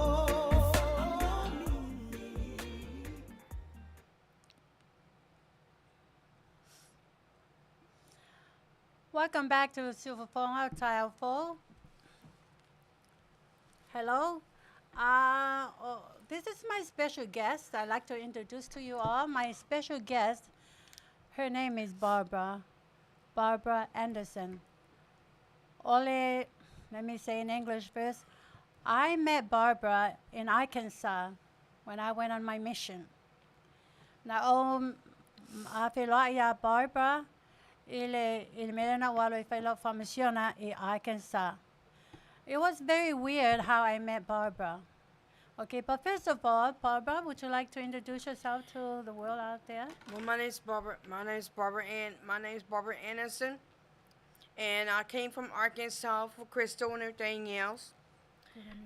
No, and I'm just I'm going through sorrows, and my heart's broken. And everything else. I love my husband. And everything else. I did everything for him. And I took him to nursing homes, 2 nursing homes, 6 hospitals. And the hospital, I had him in Orange and everything else. Crystal cooked me there. I went into the room. 6 nurses came to the room and pulled his plug and killed him in front of me. They didn't care if I cried, yell, scream, and everything else. They pulled his plug and killed him. Now he's at the mortuary and everything else in the freezer. And then we have to have his body cremated. And more his body sit there just charging us money for him and everything else. I love John so much. John didn't care if I was skinny, fat, ugly, and everything else. He married me as I was. And I just thank God for everything John did for me. He gives me money. He gives me allowance on Fridays. And now I'm devastated. I'm alone by myself. My heart's broken over it. And I'm never going to get over it and everything else. And long I got Jesus and my mom guided me. The whole family's guided me and everything else over this. And I miss him and everything else. He's not around anymore. And I'm just heartbroken. I'm sick over it and everything else. And I can't get over it. And I cook him. I did everything for him. I'm in Sue's house to take care of my husband and everything else. And he's the sweetest person on earth. Now he gonna be missed and everything else. And his wife is sick and everything else and devastated. And I'm just missing him, my mom and my dad. And I was raped by my dad and my 2 brothers and my uncles and everything. And I just want to thank God for everything God give us, everything else, and I'm missing John so much. We went to hotels, and after hotels on our anniversary, everything else, and I'm just missing everything else. And then he's gonna be missed, and I have to be with everything else, away from him. And amen. Okay, thank you very much, Barbara. Barbara, tua maliwa tua lang to lua vai aso lela stofi. Me o whanau no ai Barbara. Wal tui tita lua masina o utama whai lava ma Barbara. Ia aua nei se inga poloka shon to lua. 2 straight months. 2 consecutive months. Tama whai lava. Ia o mewa mai lea pale mai ave lea wha mai o whaola. Ia Pewa whawhale mai ave ai. E manao a nei fo mai e pull the plug. I fight lava out fakule ai. You look, people, you look. Look. Only God can take away the breath. Well, only family has something to do with it. Only God give it the breath of life, the living breath, and only Him has the power and authority to take the breath away. Not some kind of machine, not any human being. So every time if you ngawa yama for my young confused for my fefe for my woke fight, you pull that plug, it's gonna be a case. It's gonna be a lawsuit. I will make sure I will close your hospital down. Yeah, fefe for my Pape for my whoa. Tough gang like Samoa lea. Okay. Live. Yeah, my lola ia lazy ave baby, I'm trying to talk, please. Ave lola lisi for my. Yole me la vetas. Yeah, ave lisi for my. But as of now, o te fia momori te le tulava lo faptai. Yeah, also prayer warriors on Facebook all over. Especially our people in our churches all over. I know we have a special prayer group led by all the ministers, pastors, and ministers' wives. And I'm here now to say thank you. Thank you. Thank you. Beyond measure is my thanksgiving to you, but most of all to God for all your prayers throughout these months that you've been praying for John. Yeah, that John just passed away last Thursday. So, but I'm here to say thank you so much on behalf of Barbara and all my family. We like to extend our family Thanksgiving to you all. We appreciate it. We more than spoken words can express our appreciation for all your prayers and all your gifts and all your support. May the Lord tremendously bless you all individually for all the prayers that you have supported and prayed for John. John, pa'u, paralyzed my le neck down. Ya toi pa'u, ya batu fale mai, toi pa'u, ya wei waria na maliu. Olelo na fala fale mai. Na ave yai John. Ya lata mai lau fale. Awai e nofo Barbra ya au. Ole merla, walwo busy. I call on my lawyer Barbra. Crystal, mommy, awai call out your lantina. Mommy, they pull the plug. Awe kalofai. I made a fast turnaround. Walu sao ayo. I'll tell you what to. Wale ay mangisi. Lang find mato fono. Fa may pull the plug. Wale sitong a fiti. You pull that plug, you're going to get it. It's going to be a lawsuit against you all. Yeah, ole merlana. Wa pull the plug. So la lo. I like to no Barbra like to my le fale mai male chaplain. Yeah. La was out to omo. Faapitoa lava tiresa Manu'atele atoia te oi. Se mea amana ia mai mau pan whape uma solulu. E whai atu la te talk show, ia mato tau tua, mato Auaunaga auto. Ai sao fo I whafo le vela, le umo ve vela. O lo samas tina. Ia whaatali mai ia mātou toi titi whaile toi titi lava oma. Anyways, ole whaausi bevela whaatonu. Yeah. Anyways, back to Barbra. Tulau lava. Ole mea lalo ia nei Barbra. O whaatolo ia Barbra. Talo whaia Barbra. Sau e a whainare tā o I lau talk show. Yeah, waifa mai. E manao na ia whapetai ato ua mai ato tau. Ia langa le tangi ngai ia. Ia le lau o whai ato. On her behalf, I like to express my thanksgiving on behalf of Barbra for all your prayers. So Barbra, I already said what you wanted me to say. So, o Barbra la, I Arkansas, le mea na o whaamawai Arkansas, I drove away.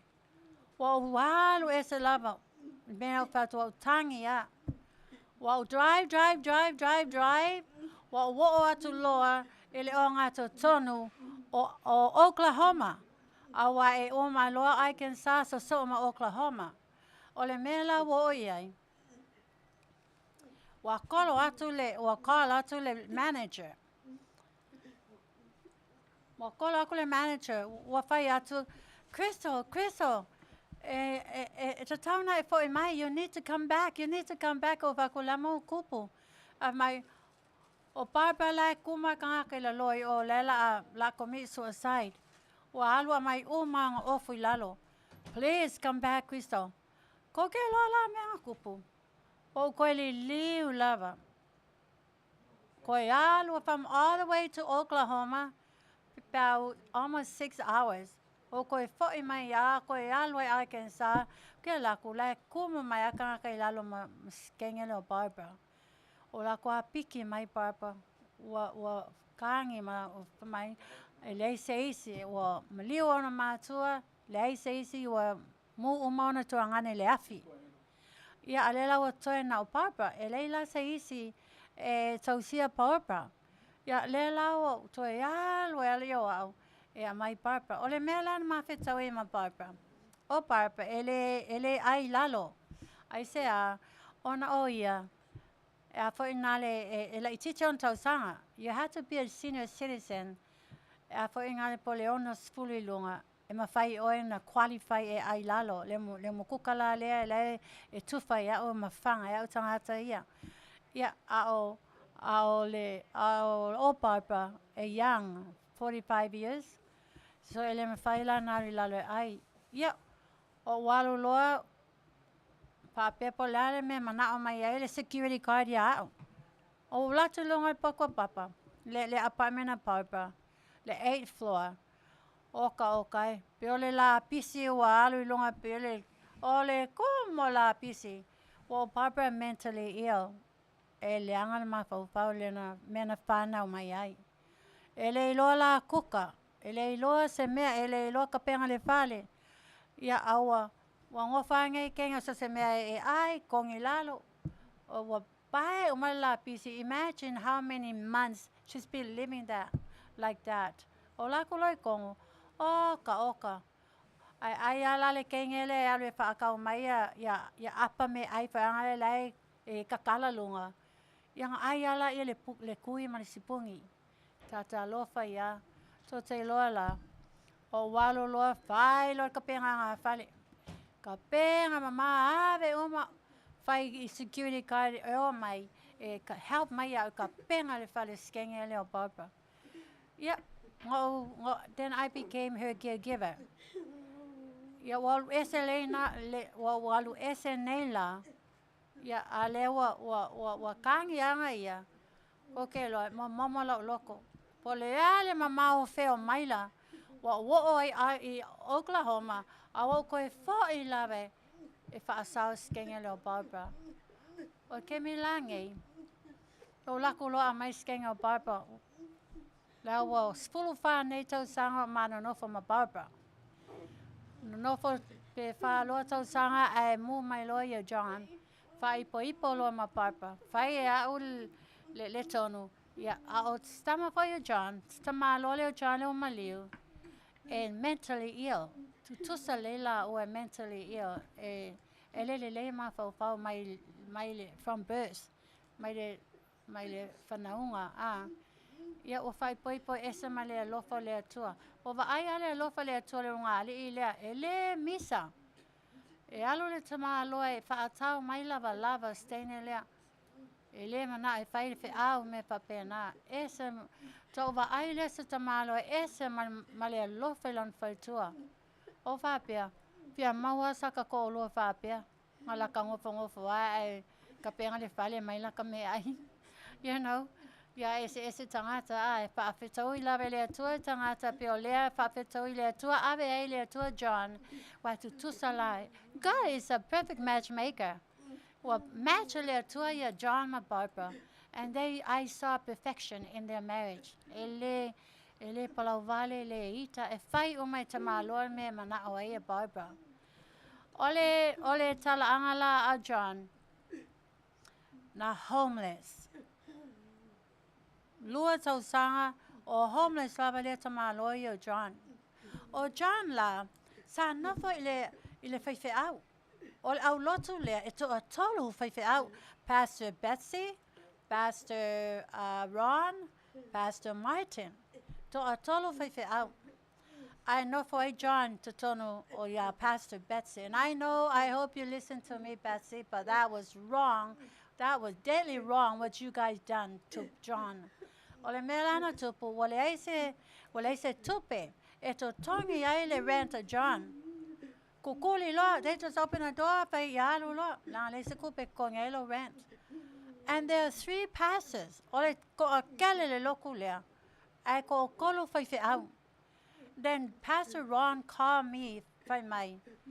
Crystal me fai la banga e alwe e mai John e fango fo ya oi ele lo out John o fakula ia my house are full yeah tote lo la wa o mare tau sanga tas around Christmas time ko ole isi tau sanga wa tois kola mai fo ya Pastor Ron Papia Mike Pastor Ron Crystal this is Pastor Ron. Can you please go pick up John? Oh, okay. Oh my goodness. Oh my gosh. Is this the same John you called me last year? It's been 2 years now you've been calling me about John. Walua ngeko sanga we kolo mai ya John. Ale ai masisi koyo. E amaya John. O fe mai John. Efe mai o lai lalo, lai moi lalo le bushes, I lalo o vao le paka. Tote loa la, o fai loa, whalonga mai la o to. Pastor John, Pastor Ron, e to a tolu o to paife auto loto. 3 of you guys, are you let him go? You've been allowing him, if a moi lalo, e to a tolu o to paife au, te le to o loto, I no po to fa tanga le John e moi lalo palapala I lalo la au le paka. Okay. What kind of Jesus Christ you profess? Ole atu e ngā lofa, ole la unga oto, ato o tolu oto. Tote I loi le apoi na le tala ya Yesu. Na tu ua Yesu ma moe iwa se pulu ma le iwa. Ai alu e sa ili le ma moe tasi na pa ui lalo le pu. Na alu Yesu a apa I lalo pa asau ma le ma moe lea na se. And there's 3 of you guys, 3 pastors. Ale mele if I oto, what kind of Jesus, what kind of love are you teaching, are you preaching, are you professing? What kind of Jesus? Che ofo ya auto soli. Tote lola mentupu. Le ai se tala fai au. O walu loa o fa ya tu loa ya Pastor Ron. Fa fi na loa inga falling a leta malo. Ele loa Barbra.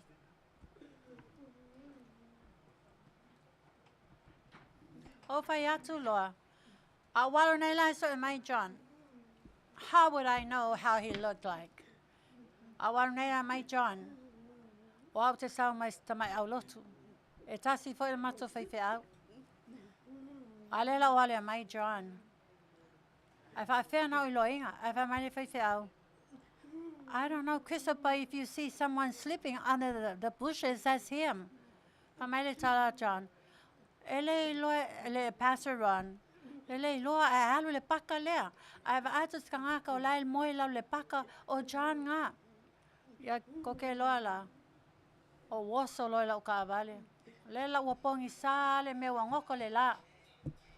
O waru lau ka avale. Alu le paka ranga lau whaasenga mai le paka o ke aluai. To te loa la. Paka loa lau ka avale. Barbra. Paka lola o ka vale o walo loi fafo apia. O faafefea ngai loa au ngai kama loa John. O walo loa sa vali faapea kilo i lalo kilo i lalo Reyes kama loa o moe mai se paka.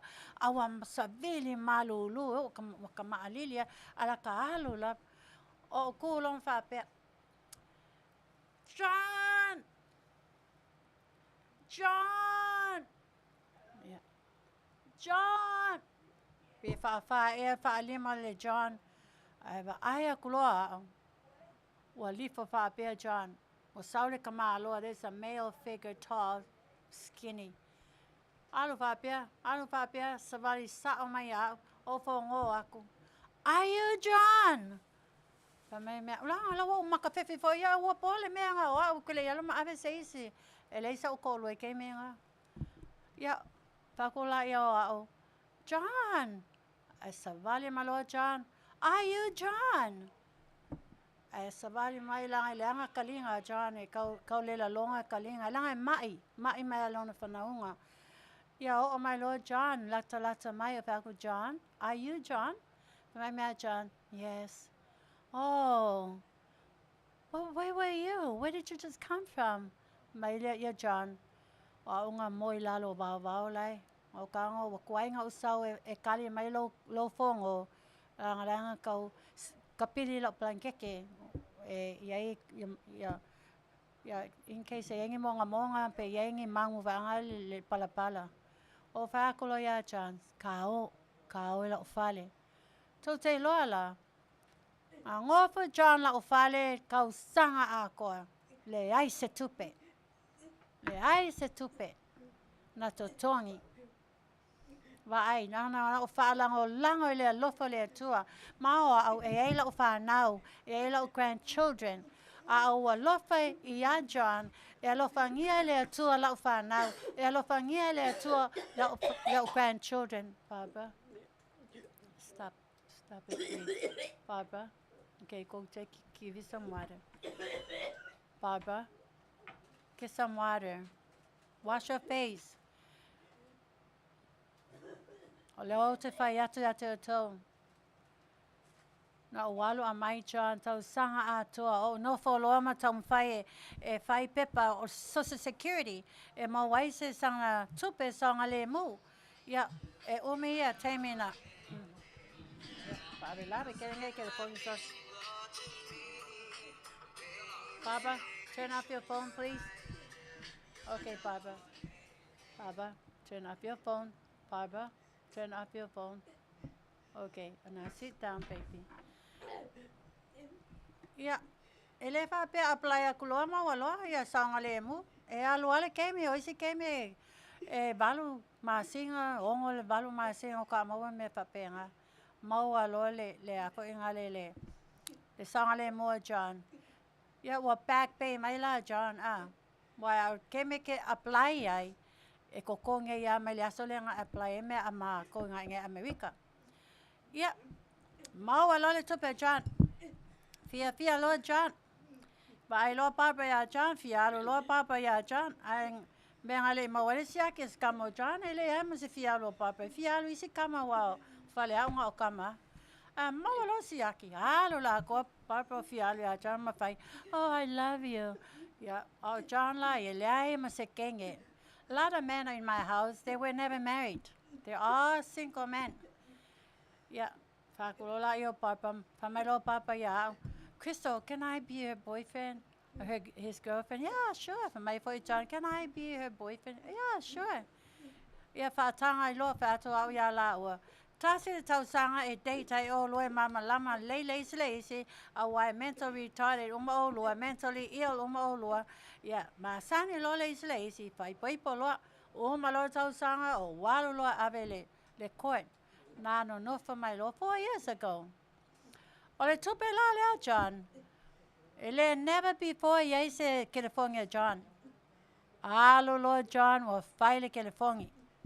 Fa'alonga mai la auto me wa oti ai John. Mai California, can I have the phone please? Okay. Alo Lord John fa tau telefoni. To te loa la me a John na fai. California feels like a toy every day. Yo, John, turn the page so John, people can see John.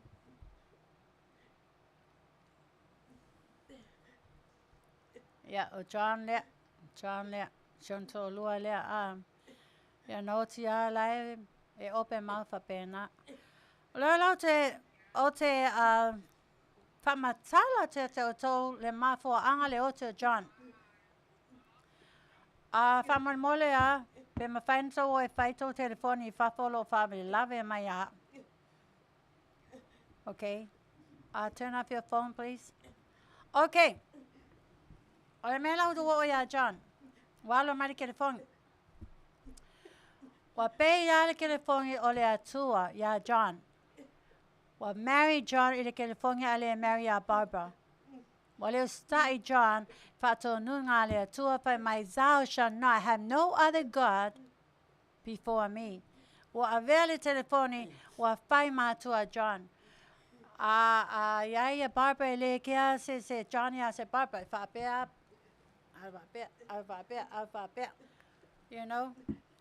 Ola le po. Ia kaula ia John. E lafi lalo langa plankeke. Ia maka pona uzanga le Papenga, ya, o ke laku lau, o ke a John. O le mea lawa, wa 24 hours, wa alu lava, o whaapea i al California John, wa tua telefoni, wa veri telefoni malana wife. E yai Barbra, complain Barbra, Mommy, John never say anything to me. You know, he pay attention to his phone. Ko ke lola mea kupu ya John. As Barbara's my witness, every single moment of every day, even nighttime, he does play with his phone. O le mea lau wa ai atu. Pa mai lea tua, any God you choose, that God you chosen, I will make sure I will let that God you have chosen to destroy you. O John, I remember I said, ngofai aku e leanga le mawhawhau mea na whanau mai ai. Wa amata neila wa maka ngela ngai John wa maka ngakeke lima ya papea keke lima John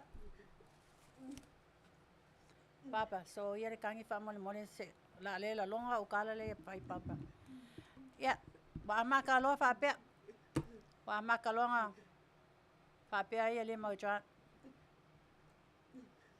o laku au whaku ba ai la e ai. Ba ai ngā la a keso ele atua. Wa ngā we a kua le California. Awai, ai le se whaalongo mai. Ko ke loa la 24/7 a mea John California. Wa whaapea ngai la. Wa le whaapea. A wa whaapea. Wa ai e wila ya nerves o John.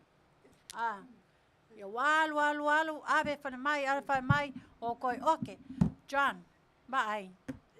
I can pray for you 24/7, but if you don't stop using your phone 24/7, you know, something real is going to happen to you. Because what did I say? God said, thou shalt have no other thing or no other before him. Yeah. Wa oma whaabele ma John. Yeah, walu lalo vai. I always say this to my people in my church. Wa oma wa keke vai. Ai le ke a se cha la fa yo fa pe ngai la le keke California. Ya ma fa la le California la yo le TV le a John yo le TV a California fa pe la e ka alo fa anga le me ye ke ai fo ye isi ka ngako ka alo e mo ka longa. A ola le po, ia o makamaka loa pono. Ia, ua whaapea wa ia lima John, ua keke, ua kekele keke. Keke mawai, ia ua whaapea. Nā nā ko kele o vai mai o vai, ua whaapea ngā. Ko ke loa la. Whio e whakua John.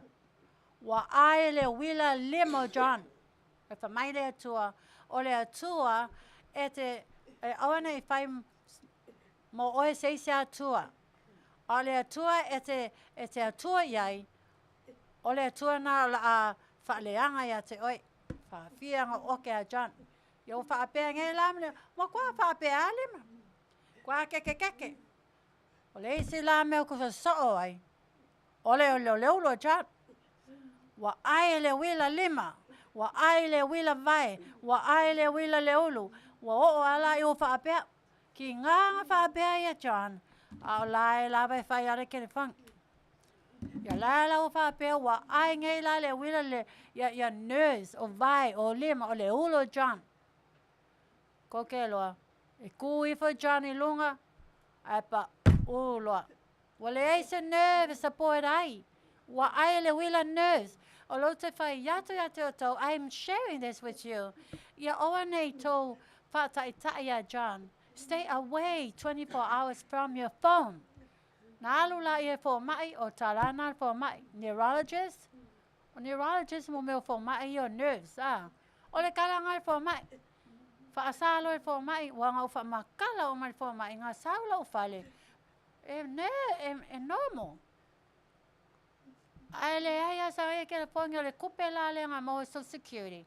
Wa alo e lofa akau. Wa peia se toi. Wa sili yaku le lofa o John I le toi. Ma close, ma love I le toi. I le ngā toi lea. I lo o Barbra. O le mea la. Wa tu watu nei le John nunga alawa. Wa lengi nerve. Wa leise malo se tu ai vai. Leise malo se PA. Wa alu whaapea. Wa amata loa na alu fo mai. Fai fo mai. Whaongale waka. Ia wa whaongale waka. Wa lu whaapea. Wa keke whaapea le waka. Ia ke loa la.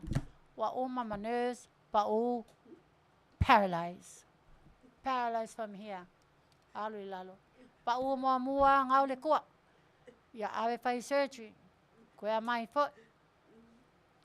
Koe whai foi ke le whongi. Pa ulo ngā luanga about after 3 months. Pa ulo ngā wa paralyzed sai, ia John. Ia awe ali whai mai o mai ala, ia lo whapea John. Wa aloa whapea. Ko kei loa. Kake alo lofi kako kangaka pe Afioki. A mea awa koe John I le 911. O apea, se wa ai. Se mea ale anga o le whaalonga ka le taking advice. Le advice le tua, le taking advice a. Ia, o la me wo o ya John. Me anga awe John le whale mai. Whai mai e le koe sabali John. Awe le whale mai e le koe sabali John. Forever. He will never walk. He can never walk. Ia, hai pauala se mea singei ka mai ka eia ngei. Ngale kangi lava. I ulola ia le mai aso lena te a. From one hospital to the second, to the third, to the fourth, Jock Hospital in Orange City. Pa mai uma fo mai. Barbra, ma Crystal, e le toi fo I mai se John. Wa whaamanga le nguku John whapenga vatu Tulau Laufia. Wa whapena oki mai ala e whaamanga whapenga le nguku John. Wa lea se nerve. Ya ele open wide la le vatu lava ia le nguto John. Sama sanganga ma o ai e whai Barbra. Kiss me honey. Ia o le saing la John e awe fo mai. O le laulau whaiba. Wa le ma whai ngā whai maingi o omi le lima. O le ma whai ngā ioe mai kaukara mai le nguku. Ai whai fo mai. Stick your tongue out. Stick lore tongue John out. Longa winga. O lai ola, you know. Ma sanina alatu papa. Ma paku papa. Stick your tongue out, honey. Stick your tongue out. Ia ngā stick la your tongue John. Ia makisi o ia son to luana ia a. Wa whai pe lua lova ia so. Wa ke alwe ave pepe ia Barbra. O le vai aso muli a ngā whakolo Barbra. Stick your tongue out. Awale stick la My Barbara, mommy, come here. He's not sticking his tongue out. Oh my gosh. Oh, lots of low facu. John, stick your tongue out. Like I'm a fine lava John. Stick my tongue. Lava ako ang ayoy my nerves ya. Awale ma fine a stick my tongue. Ah. Why loy nga? Wa uma John. Wa uma naso. Sa away for my. He will never go back. Ia o le mea nana tupu to olua Aso'au tamane o Barbra. Ai le mea lai whaanoa no ai Barbra. Nā atu tangata to Afitu, po mai matena po mai surround, a la ta oto ngai lungal moyanga wa ele loa au, a yai au ele ka oko lungal moyanga jan, al ai loa, ale yai au. E osa lungal moyanga jan, ia ma moy ma jan ai, e opo ama ma. Ala i whanga au ke kere wale la longa mai po i jan. A aku rola i wha mai la moe mai fo ia papa I lunga le aku aku kuli papa fa. Ia aku rola mai John, mommy, they're here. Ia papa ia masanyana o ia uma asiasi ia uma fai konfiki ia uma o. Ala ke me nga ua my papa. For my mommy, they pull his blood. They mommy, they pull. Ia mai ia whakola ia Barbra. Calm down. Mommy's coming right away. I'm on my way. Ya, alo whapero ka awari freeway. Alo whapero ka awari. Koe ke kipo ya iskengi ai kawa ya unga mama lama o sai o Barbra lai kangi mai. Ya walu lo ka ngu aku so la po mai. Well, because they knew they're gonna have it out from me, you know. Au. The last me mafai. Wa ave ese le black. Ele apa mai ele a kose kolse fulo me nguke ai uma lo wa ave le manava ave ese le manava ya ola fa tai tungo ngai John ya olote avatu lava nele sona that's why my talk show is about life reality education ya ngai o to ya ta to uma Owane a vera telefoni e fai matato atua. Langai fa asala mai tato ele atua wa mua telefoni asa o ma 24/7 ele ai se tuspa ia se sue. Le ai se tatalo. Ia ole atua fa masino o ia fa masino e ia ele atua tato fa masino ai tato tasi.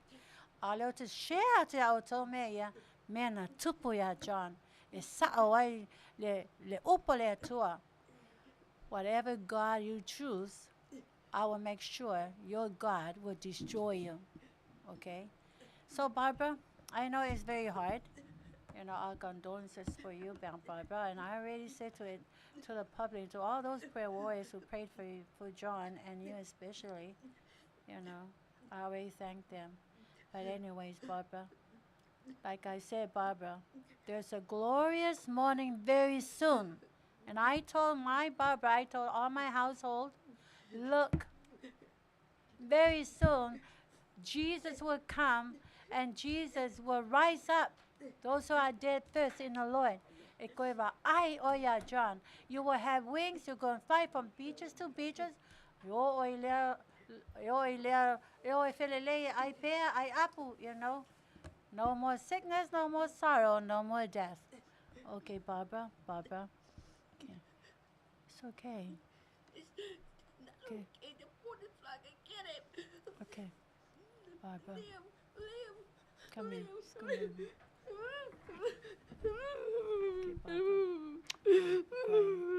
Barbra.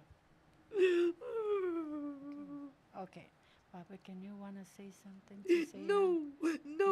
Okay. No. Say ta mai sato pesaro te whaia Barbra pe se tale e whai le awhia e mai le no. Say ta mai la sato pese se whale ole Barbra ia avele yo Barbra se whai tato series, last series 7. Okay. Kiss 3. Put on your glasses. Go sit over there because now I'm going to have my series 7.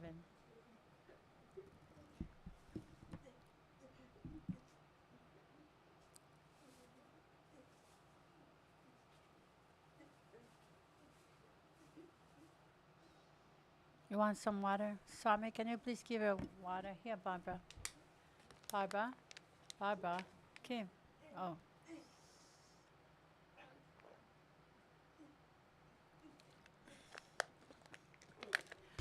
Ole te mi nei. Lato whaapaponga mai loa I le unga o la misiona I Arkansas. Barbra.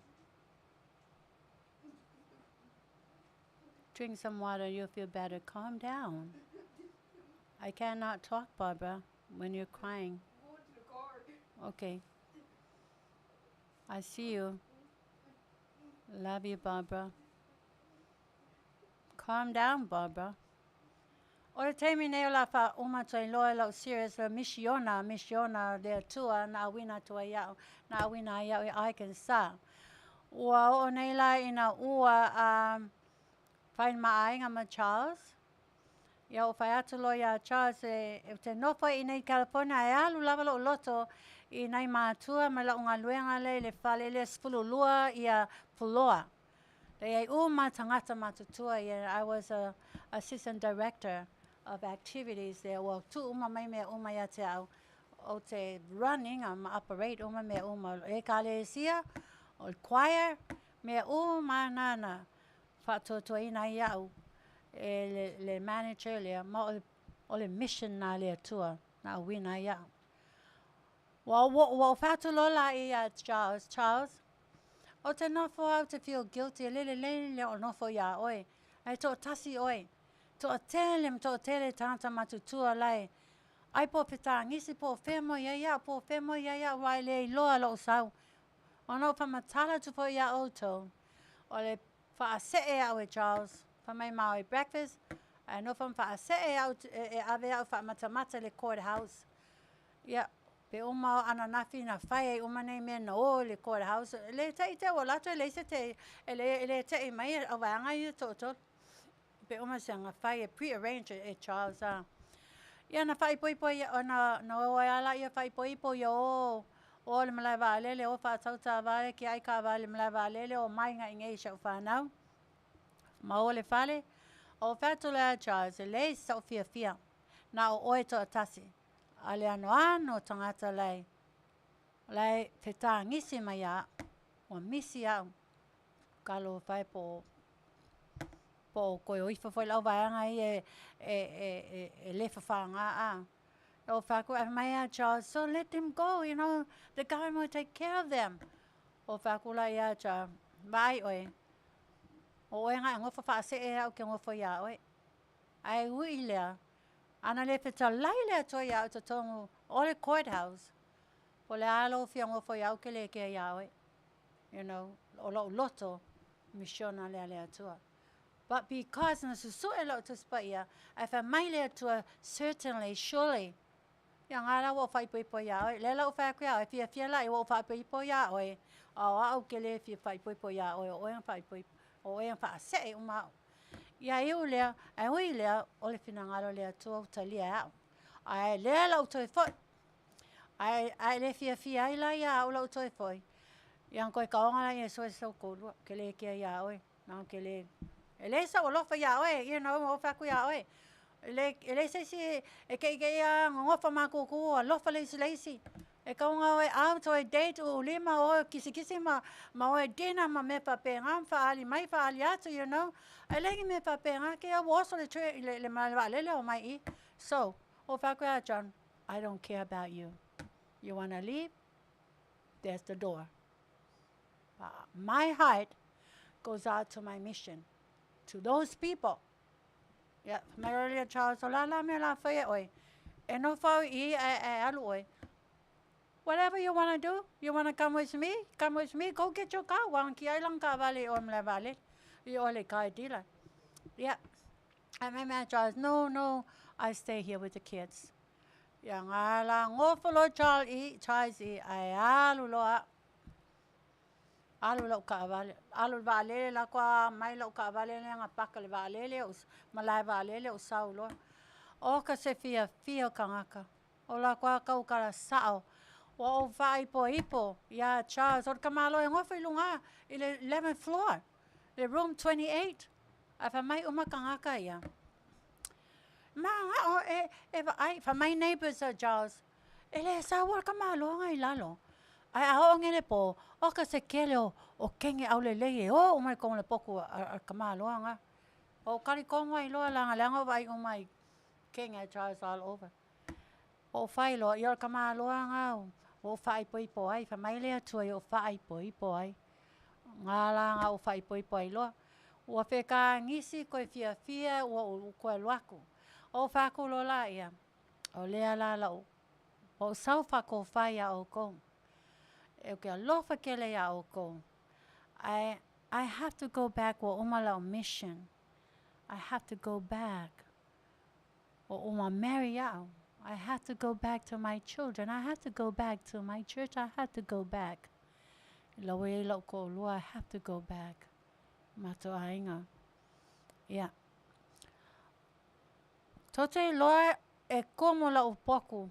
La ufaito to e waku kangaka vaku kai. Sa vatu ya mea lofa e vaku ya flowers, you know. E vaku ya meo toys, pa kangaka toys. E vaku ya au.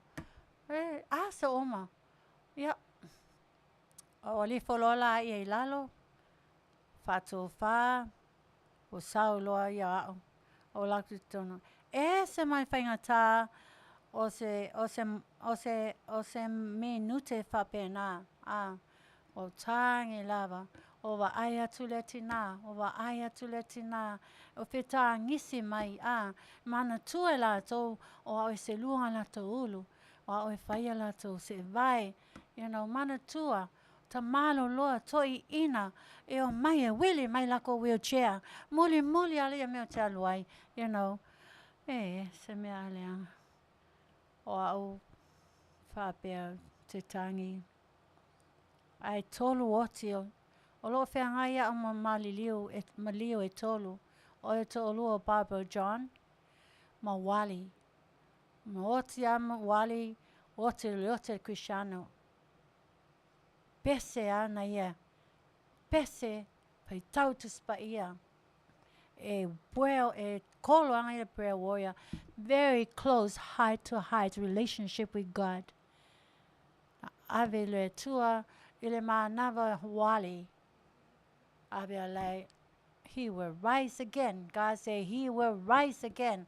Ma nei le oto tangata ma liu tangata papena I a aole tua lai pese o lai alu le lotu o lai whalongolongo I pesenga mai ni kio o lai whai tauru tu spaia ese ma nei o se ma liu papena tangata connect height to height relationship with God. Ia o wali la ele aise tu fine ele aise uso. Ele iwa ai lava ia naia sonta ma ainga you know nga penga ko ka along ki nga ele se me o ma wali na tanu ina lontina. Ia fa pe mai lo lontina. Crystal, please take care wali. Ia e kolo mai la wali o wali e luo e valu se fulu ia kausanga valu lua. Ai kolo mai anga ia mom. Because he treated me and loved me as a mom. O le mea la whapea mai wali. Crystal, a o maliu. O la wishes lea. This is my wish. I want to have a ground burial. E mana e tanu na ia. E le mana o pio to tele tangata lane insurance. Me nai ta ua I tele insurance ia advertise atu e le mato whaatonu. Mato pule. Philo life insurance. Leise insurance a wali. Ai whai mai lava na ia. Toi o atu tangata whale oti e mai le tino wali. Ai maua lalo le alunga le note. For my mom Crystal. I want to be buried underground burial. For my manao na ia tanu lalo pala. Ai leise insurance. Ia e oi lea. So sani mai lava le toi a te au. I said, I will grant his wishes. Pala tonga tau whea ole panooti, wai wa kolo atu nei la le whale oti, whai mai Kristo, e lua se fulu lima, le whanua tanu ai. Yes, between 7,000 and 10,000 ole casket. Le loa pala whasa mo le casket, me lai tu e tonu tina oti. Ia ole cements like ku e kongu. Iai longa, o iai fole open ma le close ground. Ia Tiliai'a ia mea. Ia aiu lea, te alofa Tiliaia'awali, or I will grant him his wishes. I will give him a ground burial. His o tangata lea tua. I'm pretty sure if Manuia mai lea tua ia te au. Po a tupe la alu le tanunga sinei toa ina. But I will grant him his wishes. Ia, e lua oti, o le oti nao John, o le oti a wali. Fia lolo la wali lawa set hao ia na whanua, to tonge au, me umana whanua oti. Ia mas tamalo John, o le whataitali e le what you call public authority. A le eso tupe le eso insurance. O le mea whaie oe, o le asusunu lautino. Asusunu, cremation. That's the cheapest way of burial. O le susuno lautino, ia na avela ia se Tulau, ia tia i le whaasalalau le ocean, whaasalalau i le bond. Whalongo le mai au tau. Ai tolu ai la ia maliu le whiangai mau. O Renato de Martino. O Renato. No mai ai ua vai ale tino. Tausi au to ina lea. Wa le mawhaina ia medication. O le mawhaina ona heal. O le loi palapasa mo le heal. O le mawhaina vai la au ia se tonga piti i le tino de Martino. O le mea laua whaia ia Renato de Martino. Ua whaina le ua mai loa social worker. Ua ave la le whātai talioti. Ua ave la si toa ina. Ua lua vai aso, tolu vai aso, le ai lau se mea o ta le se isi o kolo mai whapea o le I, po le o, ia o le I, le se kolo whapea na. Ia wafu nei aso ke alu sa ili, walu le state building, walu solo pe se lato website nga iai uma kangaka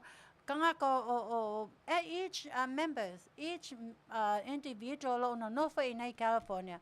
Be sau mai si address o le fale mai ia wa umanga kolo isi fale mai o isi la fale mai a oti oe ele si ainga claiminga oe nga avela ia oi lalo lako pusa eisa lai lalo e ku o ia oe ngai le lope fia masina ai se faile ngai oe nga ale public authority ia tova ai mai la tolu mali o lo fea ngai ma o le la mai high goes out to Renato langa o leo mantua hao po where mo o le tino oti nei snei toa ina.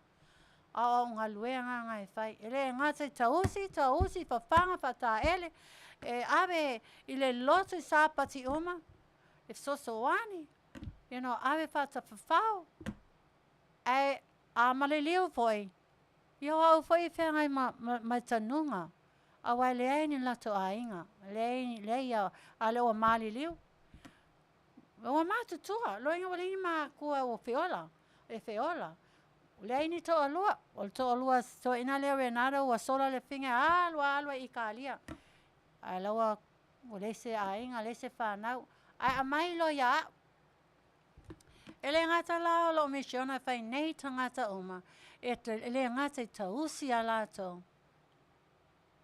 Ai o fo ele tanunga o lato. So ola unga luenga na a uma lola la o misiona o se so faiatu la I tangata ia o feoti susunu. Feoti susunu ale ai so ainga, ale ai se sau e claim yo lefu. E tasi lava le me o ia o malo lefu ia o le ave tongi Sarmy scattered in the ocean.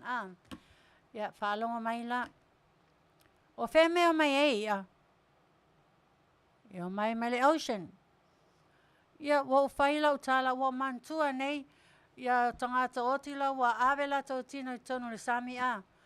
A o ngā ngafi mako wo waila ia maluka maliba a ai le whale enga. Wa ai ale ia.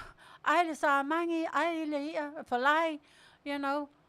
ai uma ona povo no fo ti le sile ngo lau poto va pe o mana tua lo tanga to ti ia e sala lau le ia o va e sala lau le Sarmy va pe o ka fe po wa fia ka ko ki wa ai le ia le ale wa ai lau oh my gosh o wala kele ko fi ai se ia ele le ia sa to Samoa awa ele hintanga sa va pe na e ai le le Sarmy tanu peta tu tangata I lalo palapala o le vele Sarmy o wai to latu e to e pangoka mai le ia loa ai o ko kanga ko ki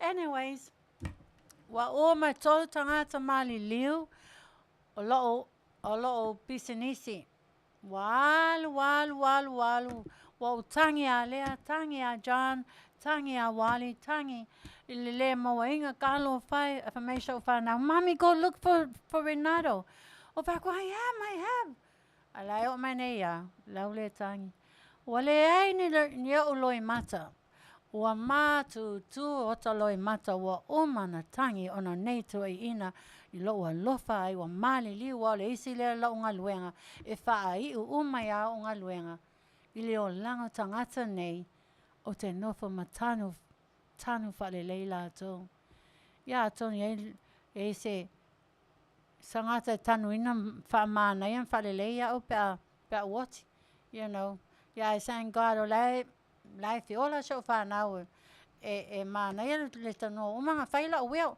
e ya fa manga ya lo fa ngoki fa si ma ya yang ko wola ya kali insurance mami la fa kali ma ya ko ya anyways ole ungala na o la misiona o fato fa I nai matua matutua toi ina matutua fato fa ya unga luenga fato fa ya Pastor John Pastor James o la uolo tau aveina nen nga luenga nga I oi aikensa ile falisa nei o foi mai loa o foi mai tasil le aso ai kolo mai el manager Anne le no si fine ma fa pe mai Crystal you need to come back you know this is the very first time that she called me and I was wondering she never called me but it sounds like it's an urgent message o facto lo le ame o tupu ai fa mai o Barbie la walo le wheelchair la walo e anga I wa tele yo train tracks I lumo fale le I can sa tele yo train Afioga mai o Barbie la walo ma le wheelchair le fa mai la alwe e commit suicide pule lo na ola le la alwe kui longa le train e sa le train hote lo na ia o fakulo o aku and you cannot let him do that please mai and wa feel what if ya la alwa wa alu fo wa you my apartment ala wa alu mai la alwe oti I say fa mai lang wole yai oi o oia lana give o nga oia lofa na ia pa mole foi mai o fatula ia kamoi langai loa au train kamoi avelo California Barbie kamoi loa ya Annie alu Annie fai lesi kamalo yanga run ya run loa kawa klo Annie ave California Crystal this is Crystal yo faku Barbie, listen to me. Where are you going? And my Barbie, I'm going to die, Chris. I'm going to commit suicide. I'm going to get hit by a train. I don't care because I have no more giver. I don't have anybody like you to love me, care for me. I no one. You're the only person, Crystal. It's better for me to die. I said, okay, Barbie, listen very careful. Do you want to come to California? You know, California is the richest state of all the United States. It's a real golden bright state. Lot of papaya. It's really beautiful. Lot of beautiful women, beautiful girls. Lot of beautiful beaches. Well, I can say, Kaulengi beaches. Mera ngofoi umangi kangaka. Mamao yuka lemonga. Mamao yuka lango North Little Rock. You know, if far away my Sarmy. Well, ngofa ngela ma psychologically kalangoa ya Barbie. Because o lao Mata upu na o le psychology nga ave o le kolisi. O no foloa. Fai uma ai kia ia faa sumusi ia ele kalango ia Barbie. Ia for my Barbie. Oh yeah. I said, Barbie, do you want to come to California? I'm serious. I'm going to come and bring you. Oh, yeah? Tote Lola. I said, Barbie, okay, I'm coming right now. Go back to your apartment. Yeah, Fai Lola, yo, Barbie. Ile ya Ann. Okay, kano Ann, I'm going to for my. Yep, he's coming. We're taking him back to his apartment. Tote loa. E lea whaingo fie la unga luenga I nei tangata matutua se mea aleanga o le aini whanau. Le aini awa. O le talala ia Barbie. Wa maa o malau tamo Henry. Maa o le baalele. Ia maa o la le baalele. Maa atula ia rent le U-Haul. A mai e la la moenga o la canopy bed. Really nice canopy bed. E ia veil. Eia tainamu e kaukau I whai lalo peo moe ngai queen whai angale a. Ai ngā whaakaula siau tama mena saulo and Malo for my mommy. I know what you need. Let's go buy your bed, mommy. Maolo ma sau tama pay cash me a bed. A canopy bed. Beautiful pink. E leise lang pingiki. Whamaya siau kama mommy. Whawhia lalo moe ngai whaakau e a. O whaaku. I don't know. Ave masko inga poskalo makua. And my no, mommy, it's my gift. O le toto na o lo wola me nga ualu e kau by e fa kau sanga le Kuwait le war Kuwait fa kau sanga le war Afghanistan. O le kokonga o le moenga o la kokonga fa kau e lo moenga o la nga kupenga mai Malo me nga discharge I show kama honorably. So maoloa o fa kuia kaola mai lo moenga. Malo rent a U-Haul. Mai moenga, mai uma mea Barbie nga yen kokoe. Mako mai loa. Right now, Barbie is still living.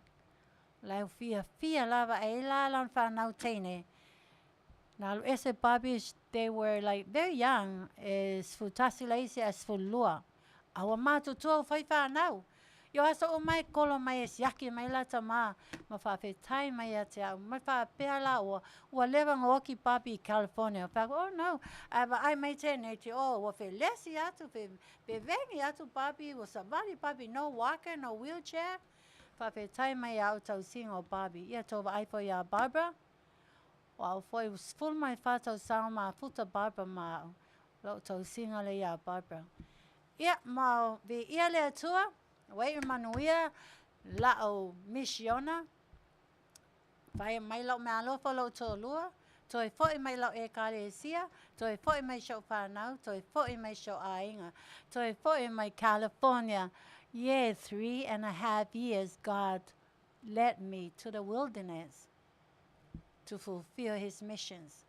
Again, ole I unga manea avala au lo oe po loa whawhine, po loa tali e lea tua isa misiona. Let him go. Let her go. O loa inga saba vali alo lea tua. Na Manuia yala ia outou. Ia. Pule. Ole unga ngā o la o misiona. Ai whapea. Ole vai aso lea.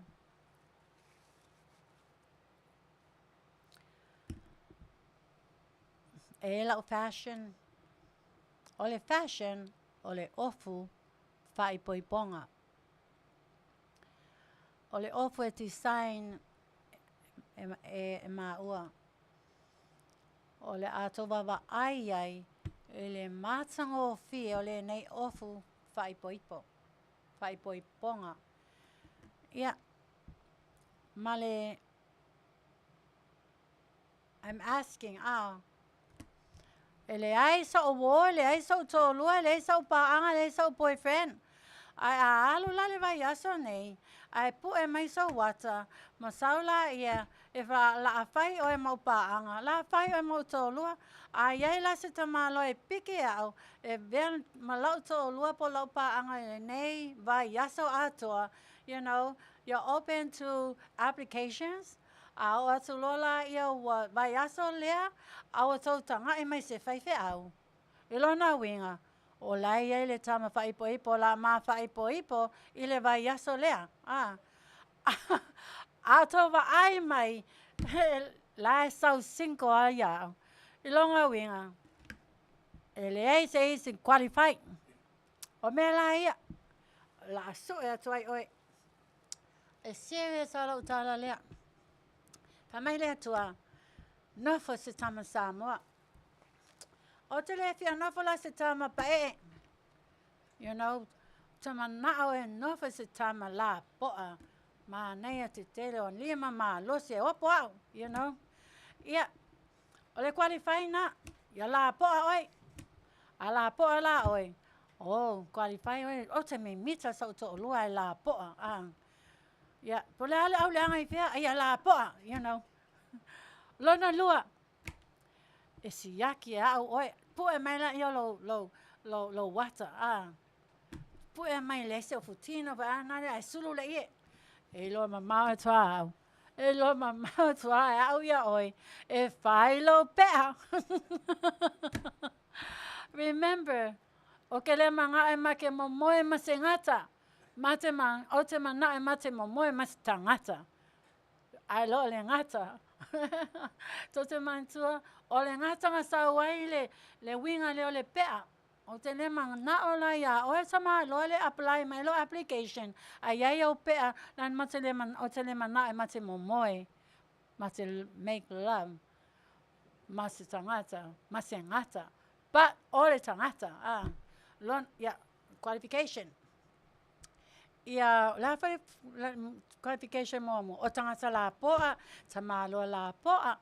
Oi o tamalo Samoa, ia Samoa. Samoa. Lona lua ia la poa. Lona tolu ia le ai se pea. I want to marry a tangata, not the nata. Not the snake, but ole tangata. Lona tolu, lona fa, ia awana ino pia oe lea. Le oe sa tali o le atua, ele mana o le atua e amo le ngatusa ia taulanga e tu tusa taua, oe ino pia. Awa ne ula sikaleki. Awa whaine ai marijuana. Ko salawa pe vape. Ole ai. E fafo e man mawhala. So, wafia tasi, lua, tolu, wafa. Ia o leisi, ele ai pua. Ele ai se pua la fa mai le atua. E sa le pua, o le Levitico, le Deuteronome, la sau mai ai. O le tusio Isaia, la tau mai ai. O le a ano, o le pua e tutusa male a ano, o le isumu. Fai tau to te spaia. To te loa le Reverend Tamato America Laui loa lalolangi. O Billy Graham. Fai ana la unga te tele TV i Anaheim. Sawe la ia male. Male stick pa pea. E iai le rubber I sumu I lunga. Ma wha apea mai. Tangata umalai hoi e asks for hot dogs. You're asking for a rat. Tala ngā tamaloa leo. Ele loti amato. Awa walu whaalonga yanga seminar. Sawa mai TV Anaheim. I le convention center. Whai mai. Wako le pasila au lea. Ai sulu ai lunga le isumu. Whai mai, te mi umalawa e te alu ai e asks for a hot dog, you're asking for a rat. Like if it's like it come for a kauli isumu. Whai mai loa, lang whai mai le tusi Isaia e tu tusa le ano le isumu, ma le ano pua.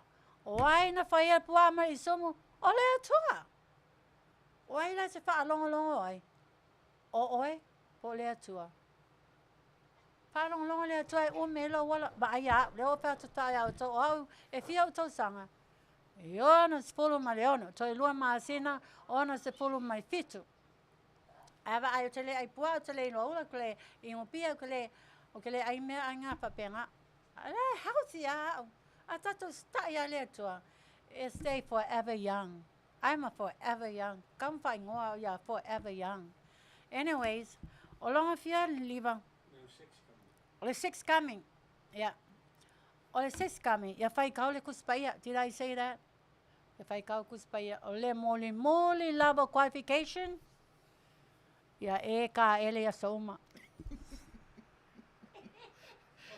Kuai over qualify ya. Ya e ka ele, you know. Awau ke fia make love sa ta to lua sa ta o alai. Ooh, you know. Ay, I like fresh mai, you know. Anyways, awa swala ele, ai se qualify. Kalo fai a Cristo. Yo longa winga, ngā Yesu wala fai poi Cristo. Lau fai poi ya Yesu. Okay. Faafofoga'aga, I love you all. Join me again. Same station, same people here, same Long Beach station, same Siufaponga all Tiliai'a, same pule. I hope you're here, Liva. Alela fa'uma tuloa. Same Seruka, Tulau, lava Afioga, Faapitoa, lava mo upu matango fi Samoa. Manuia tala Samoa Faapea. Luka so I, o la Aso'au Luka, la fai atu se matala. A o mea lava se o mea whaatoe ai, wa o mea Faapea. Tala maa lie Faapea. E fia iale lo matua mai to ina whaalongolonga mai. Ia, tō wha, soifua, te alofa tele mo o tō. See you next Wednesday. Join me again at the Siufaponga o Tiliai'a here in Long Beach. Faapitoa.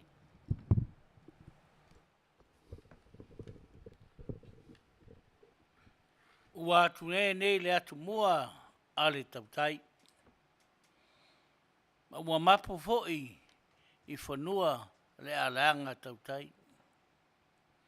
E whapena se nganga o I maua ma le pokalama Manu'atele. Ona ua uti le taimi ua whaatula ngaina. Ai te tonu le nganga ua whaamariaina lau Faafofoga'aga Samoa. Ma paanga. E poto ale tautai a sera na atu yama. Whapea atu ai se pa o vale. Au se sasi fo'i se whaamtalanga. Upu ale atunu. Ia lafo le Auaunaga. Ma marie awhinoa o whingalo I lau Faafofoga'aga. Le nāua sauno atu le tō whine mō lea vai aso, ia tō ki mai lau la au, pe lawa o le saunoanga la vea I lana pokalam. Ai aise au talasia o te whaatau atu I se o motu o Manu'atele. Wau maua talatua tō te Afiafi ia te au o lo ingoa Seruka Tiliai'a. Ona le tau o whamatalanga le tātou motu. Ia whapenei. Wa ao Samoa. Ma ua malama. E le toi au ngāno toi nāni whamatalanga. A wao tātou Samoa ma Manua. Sa tu taringa whaamtalanga. O lea whaatuai sa whaamtalanga o lau numela. Fitu taswha. Fitu o. Tolu I walua. Ai se mea e te fia. Mana o mia ia tau e tana no gai. Ia o lau numela le nā. Fitu taswha. Tolu, oi fitu taswha, fitu o, tolu I walua. Ma o lou tangata sa tautua I le nu. Masalo tangata rai toe mai ai o sui le wai. Ma mai ki fui awa. Tangata e te whesiri ai pe are tautua Seruka Tiliai'a. I tonu le nuu, wale tu Malo. Wai longa fo I vai, mono tūlanga. Vai tonu la whanga mare tu Malo. Ai meise le whae e ina o seo tātou nuu o whale asau. Ia le nāsia nganga. Aua tu mau tātou I mea tasi. Leo wa tātou o oi whariseu masa ai maa mari e ala le whingalo le tua. Ia sau whamtalanga na nei Afiafi. Upu wha Samoa nei to ina airoa o au tonga mau o te roa fwoi o isi ulepa. Ia wha Fofogaina le nei Afiafi. Tu I over tātou wā soi fua ma ia Manuia.